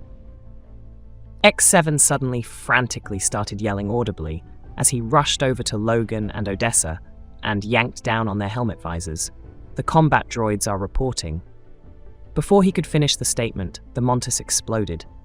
It was an absolutely massive concussion explosion, blowing parts of the ship in every direction. Several secondary explosions went off almost immediately after the primary one. Hanging in the air, the ship, slowly losing to gravity, started to fall since the frequency drive was destroyed in the initial blast. The first of several pressure waves raced out from the center of the detonation. Thunder flashes filled the area between the mountains. The ground shook, and the pressure from the discharge expanded out instantly in all directions. Everything in the area was blown out or smashed down into the ground. The trees closest to the Montis were vaporized. Farther out, they radiated from under the Montis in a circle, all driven flat to the ground from the pressure waves. Logan, Odessa, X7, X4, and the E2 units standing with them were all blown back and pushed down to the ground when the first shockwave hit. It was a violent rumbling impact. Logan and Odessa would not have survived except for their combat armor and closed visors. The armor was strong enough to protect their bodies from the power of the pressure waves. It was bent and broken here and there, but its inner core held. The two Machians were violently knocked unconscious, but both still lived. X7 saved their lives. Chapter 14. Regroup. Nothing happened for a very long time. It became almost completely silent. The wind did not blow. The luminary silently cast its light and rays, slowly moving the day forward. The facility in the lowlands was visible now, with most of the trees destroyed that had hidden it before the explosion. The Montis had been partially over the facility when it had detonated. Parts and wreckage from the ship had collapsed over the facility and ruined it. Everything was distressed and nearly unrecognizable. It was not possible to make out what had been structures on the ground and what was the wreckage of the ship. The pressure waves from the explosion devastated the things closest to it the most. One of the mountain faces, where the Opportunity 1 exit had been, was just a huge rock slide now. Nothing like the majestic landscape it had been before the battle. Just piles of rocks, big and small, and smoking gravel. Series 8 automatons, androids, and Batorian shock trooper armor, parts and weapons were scattered everywhere. The automatons and androids were smashed and in pieces. Some sparked, some smoked, some just laid there. The shock troopers' remains were much more gruesome. After all, they had been living flesh and blood biologicals in the suits when they were blown apart. The scene was grisly and messy. Time went by. The luminary reached its apex, halfway through the daily cycle, when Odessa finally stirred. She awakened slowly, disoriented. Carefully lifting her head to survey the surrounding area, she could see marks in the snow where she had slid several measures on the ground, ending up pushed back against a large rock at an awkward angle. As she tried to sit up, she realized that she felt terrible and that every part of her body hurt. There was a strong ringing in her ears, which were also bleeding. Her nose was bleeding. She could taste the copper blood in her mouth. She struggled to right herself, still disoriented and realizing that her combat suit, now just a husk, was inoperable. There was no assisted automaton in its movement, and many of the joints were bent just enough to be immovable. She was not trapped in the now useless shell, though she could reach the release pins of enough of the suit to work her way out, emerging in the jumpsuit she wore underneath. The coolness of the air felt good. Eventually, she got the armor off. She had to spend a few microcycles working her walking boots out from within the legs, but was able to in the end. She sat upright for a while, just sitting there, not really looking at anything. More time went by. There was moaning nearby, and she realized it was Logan coming to like she had. Her entire body hurt again when she tried to move, but leveraged herself to a kneeling position. After a quick moment, nausea took over, and she immediately vomited. When the convulsions were done, she put her hands on her knees and pushed herself standing, instantly feeling dizzy and disoriented, wobbling some and then falling over. Logan was farther away than she had realized. She followed the skid marks in the snow to his location. When she finally staggered her way over to him, she concluded that Logan looked as bad as she felt. Odessa sat on the ground next to Logan, and eventually, he went through the same process she had to wake up, shed the mangled combat armor, and vomit. They both just sat in the snow for a while, slowly regaining their bearings. The luminary continued its slow movement across the sky as it pushed the day forward into the afternoon. Finally, Logan said, "Well, next time we do this, we should plan for the ship." It was a joke, and they both laughed for a good bit. The laughing hurt their ribs, but the emotional release was worth the pain. Odessa said to Logan, "We have two options I can think of. One is to wait here until E7 finishes and comes looking for us. The other option is to go be heroes and save all the poor souls trapped down there in that facility." Logan looked at the snow. He grabbed a handful and rubbed it on his forehead. "We know there are at least 8 other facilities like this on the planet. We have to assume a communication went out and they all know what happened. They sat there longer." "Well," Odessa said, "X7 is the one who wants to be a hero. Should we see if we can get him operable first?" "Sure." Logan got himself up and gave Odessa a hand to pull her to a standing position too. They looked around. Eventually, they found X7 and X4. Both were inoperable. "The blast knocked the charge out of them," Odessa said, examining both ethereals. Appearing that X7 and X4 could be repaired, Odessa and Logan continued to survey for usable equipment. Their cohorts would have to wait. "Okay," Logan said, looking back to their abandoned combat armor. "Let's get the quick flight belts off the armor. You can grab your sword and the pusher. I'll find a shooter somewhere, then at least we will be armed, if not armored." Logan found his precision shooter still holstered in his ruined combat armor. He also took the 2 small light sources off his helmet in case they needed them. Instead of her short sword, Odessa was able to pry loose the right glove section of the combat armor that held one of the hand-to-hand bracings with the enhanced functionality from the older ships. There was a small power source that was still working that she had added before the battle. It was contained in the glove, and it powered the mechanics of the blades. "We're probably going to come up against some of the shock troops in still working armor," Logan said to Odessa. "If we are in the underground section with walls, that pusher is going to be our only effective weapon." She looked at him, holding her hand out with the large rock she had been pushed up against in her range, and made a small gesture with her wrist. The blue power force field extended forward past the rock, smashing it and pushing a hole into the ground on the other side. Once the rock was gone and the dust from it settled, they saw one of their combat androids on the ground, not far from where the rock had been. It looked like it had tumbled through the trees and impacted the ground, but seemed to be intact. It was provisioned for hand-to-hand. It was covered in a thick coat of dirt, sticking to the Batorian blood that was spread all over its exterior. The unit was immobile and banged up badly, but there was still a power source indicator on its front that looked operational. Odessa walked over and entered a code to reboot the machine. After a few moments, its eyes lit up with blue lights, and it looked at Odessa. "Hello, ma'am," it said. "You meet the visual datagram I was given as one of the two biological commanders. I see the second biological behind you. I am transferring command from X7 to you." "What is your status?" Odessa asked. She worked with combat technology often and knew the protocols for all the Android and Ethereal models. The combat android cross-loaded. "I need major repair. My communications subsystems are inoperative. My scanning subsystems are inoperative. My targeting systems are inoperative. My power supply is down to 14%. My flight ability is operational. My close combat bracings are operational. My walking mobility is at 40%. My close combat ability is at 25% effectiveness." "Can you stand up on your own?" Odessa asked. The combat android unit weighed hundreds of measures. Neither she nor Logan would be able to assist the unit without rigging some type of pulley system.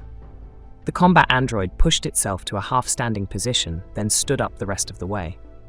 Logan walked over to it. "Do you have a designation?" "Yes, sir.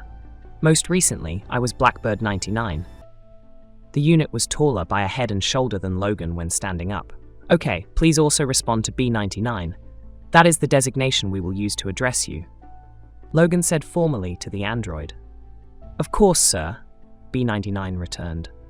"Okay, let's go then," Logan said with a thin, painful smile to Odessa as he activated his belt and slowly drifted up off the ground and into the air. Odessa did the same thing. B99 made no motion to activate his quick flight belt, but it activated through automation, and he joined the other two in the air. All three were a dirty and bloody mess as they floated slowly in the direction of the ship hangar, Opportunity 3.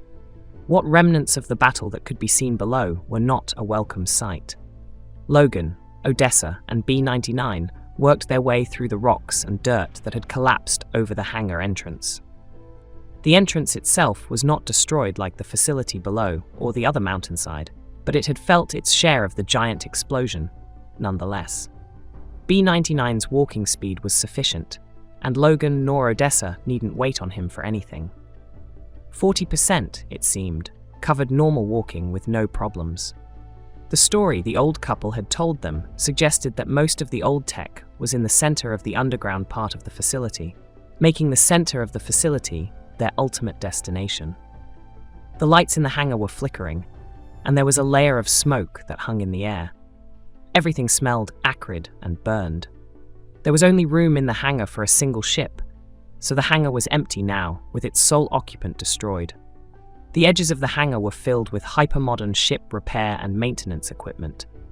Logan looked around. "Remember to have E7 and her crew collect all this stuff when we get communications back. There is a treasure trove of technology here we are going to need." The three continued to move their way through the large open space to the back, where there would be some type of access point to the lower areas. They found the foundations for a lift. The shaft extended down into the mountain and was dark. It was a very tall shaft. The lift itself appeared to have crashed to the bottom, becoming unstable during the blasts. Logan handed Odessa one of the two small light sources he had taken from his wrecked combat armor. They both activated the lights, activated their flight belts, and gently glided over the shaft, shining the lights down on it.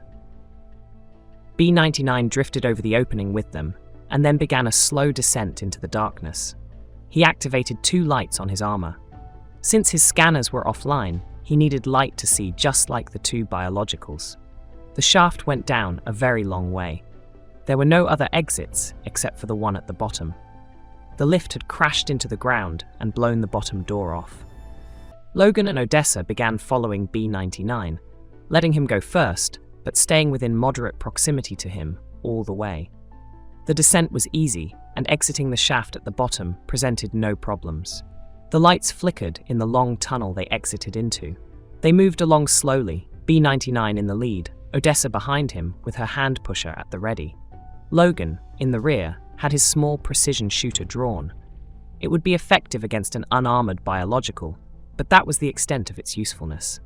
As they moved down the hall, a low hum became apparent. The hum was radiating from all sides of the hallway. As they progressed, the hum grew just slightly louder and more pronounced with each section of the facility they passed through.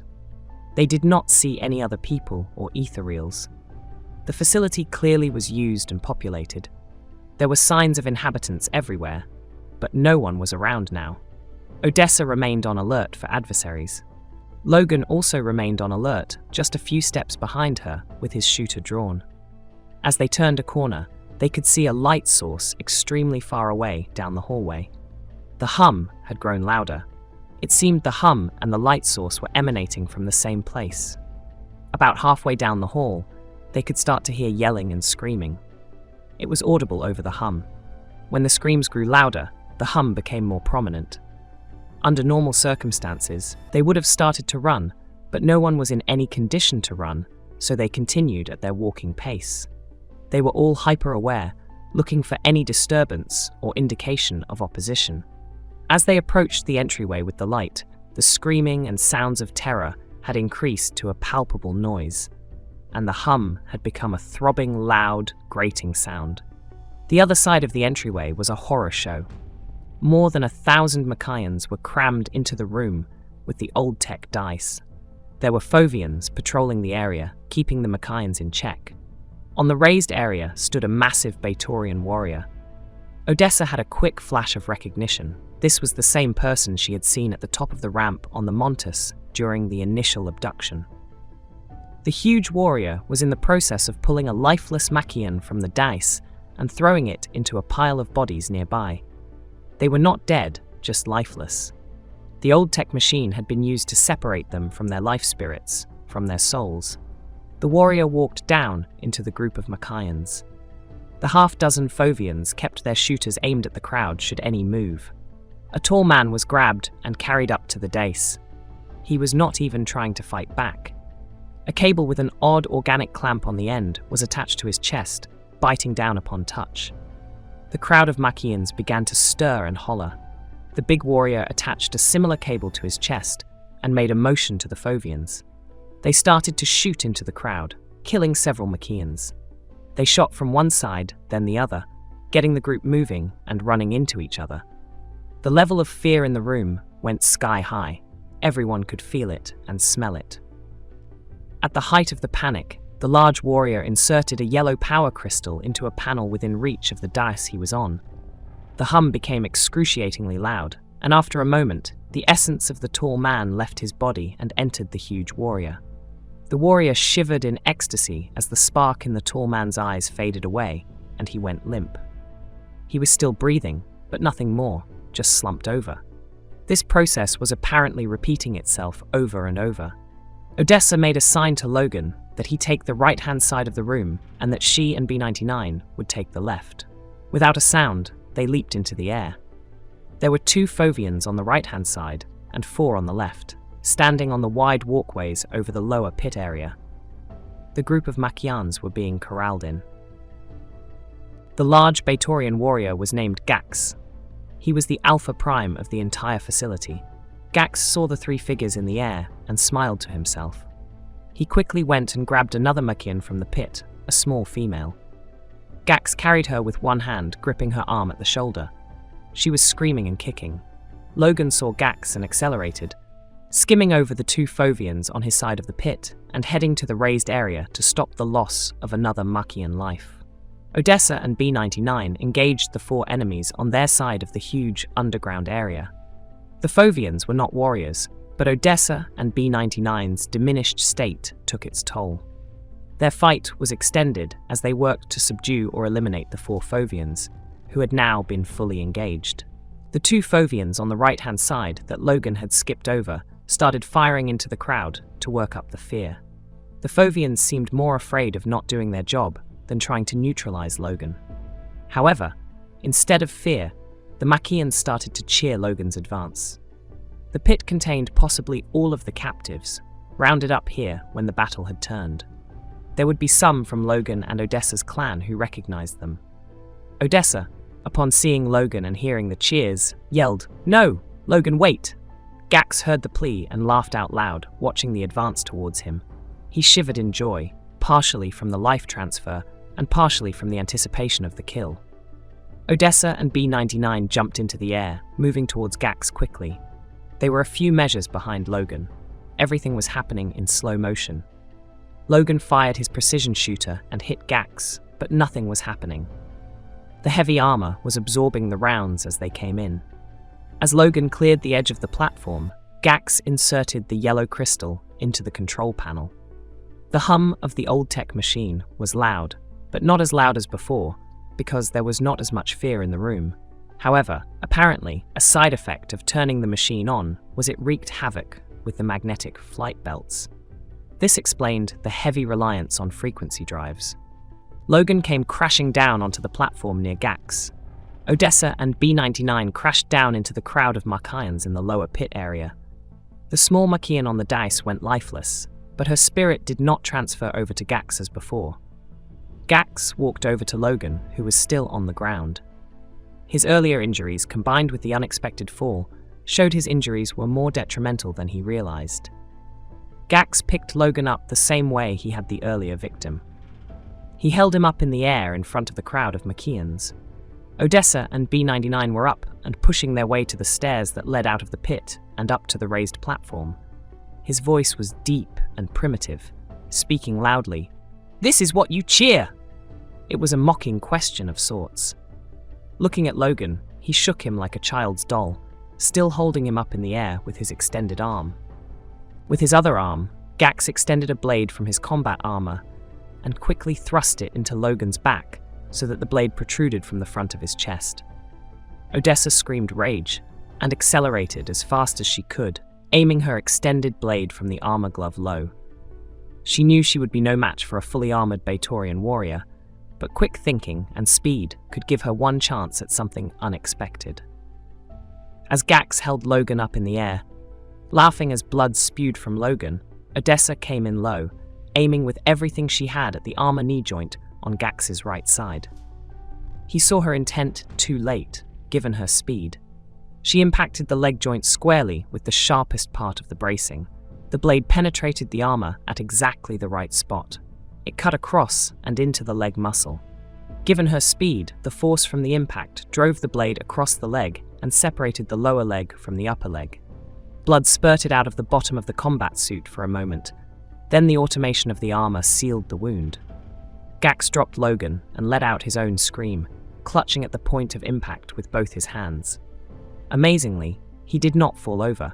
Instead, he looked hard at Odessa for a moment, smiled his evil smile, and, using a different colored power crystal from the control panel to his left, he did something unexpected.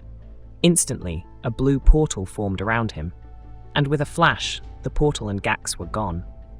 Logan lay on the ground gasping, a hollow sucking noise coming from the hole in his chest. Two of the Machian captives, not ones from Odessa's clan, ran up yelling, "Get him on the sacrificial dice!" Odessa, still in shock as she held Logan, who was slowly dying, watched as the Machians moved toward her. They grabbed Logan roughly under each arm and put him on the dice, connecting the tube from the machine to the exit point of the bleeding wound. Dozens of other Machians rushed the remaining Fovians in the room, subduing them and taking their weapons. "Order your android to the receiving dice. Now!" someone yelled. The room realized what the two Machians were attempting, and now everyone was trying to help. Odessa did not know who yelled the command. She looked out into the room in shock. She made eye contact with her uncle Garneri. Odessa had known him since birth and trusted him. Garneri saw the connection and yelled, "Do it, Odessa! Quickly! It is the only way." B-99, go over to the other dice, Odessa said to the combat android slowly and quietly. She knew what this meant. The android walked over. One of the men quickly handed him the receiving connector. He took it and placed it on his chest. Someone in the crowd yelled, "Okay, everyone, happy feelings. Everything is wonderful. Feel it." Odessa could feel the goodwill from the hundreds of Machians. One of the men inserted the yellow crystal into the control panel. Almost instantly, a bright white aura surrounded Logan and then drifted over to the android, settling over it and disappearing into it. Logan's body fell away. Completely dead, the wound had defeated the Guardian. Odessa stared at the combat android, waiting and praying for it to move. Everyone was silent and also watching, waiting for the same thing. Finally, it did. It held up its hands and looked at them. Looked around the room. Looked over at Odessa. "Logan," she said, looking at what had been B-99 just a few moments ago. "Logan," the android repeated. "Then Odessa?" The entire room exhaled at nearly the same time. The gamble had worked. Chapter 15. Aftermath. It had taken some time to get all the Makians out safely from the facility. The only way out was up the tall elevator shaft, and only a few could be carried up the shaft at a time. As Logan's consciousness grappled with its new host, he was able to start to reform his lucidity and concept of self. Odessa found enough equipment in the hangar to repair Logan's peer-to-peer communications array. He was able to contact E7 and the rest of the combat androids. They returned to the battlefield to secure it and assist with the rescue. Once all the Makians were taken back to the old city, and anything of value was taken from the remains of the facility, they placed detonation charges everywhere. When everyone was safely out, Odessa fired the charges, and the entire mountain area was destroyed. The old tech machine and everything else in the area that had been constructed, both old tech and new tech alike, were now destroyed. E7's task during the battle had been to go to as many discovered ships as feasible and move everything they possibly could into the storage areas in the old city. This included ethereals, weapons, supplies, hubs, tech, and any ships that could be quickly made operable enough to fly the short distance. Odessa now had no choice but to be Clan Prime. It was dawning on her that none of their clan could ever reconnect to the ether, not until more was known about the betrayal. Maybe not even after that. They may need to destroy the ether to fix civilization. She knew what they had to do. With the hundreds of Makians rescued, she would have plenty of doers. Once everyone recovered, they could develop their own rules for ascension. There would be some worthwhile guardians in the group. They had to destroy the other facilities on this planet, unravel the mystery of their betrayal, and ultimately fix the broken system that the Cogitate Circle had become. But mostly, she wanted the same thing that Logan wanted, to bring truth back to the tellers. The future was uncertain, and the challenges ahead would be difficult. As Odessa looked up into the clear blue sky, she thought about everything that had happened in such a short amount of time. She had worried she did not have the temperament for being clan leader. She did not like dealing with the small things, the details. She found bureaucracy trite, but she had just saved her clan, saved her brother. She knew she needed to save this world next, then the Luminary Circle itself. No one else could do it. It had already meant giving up everything. But she was not doing this for sacrifice. She was doing it for revenge. The end of Book 1. To be continued in the next book of the series, War Machine, by David Edward.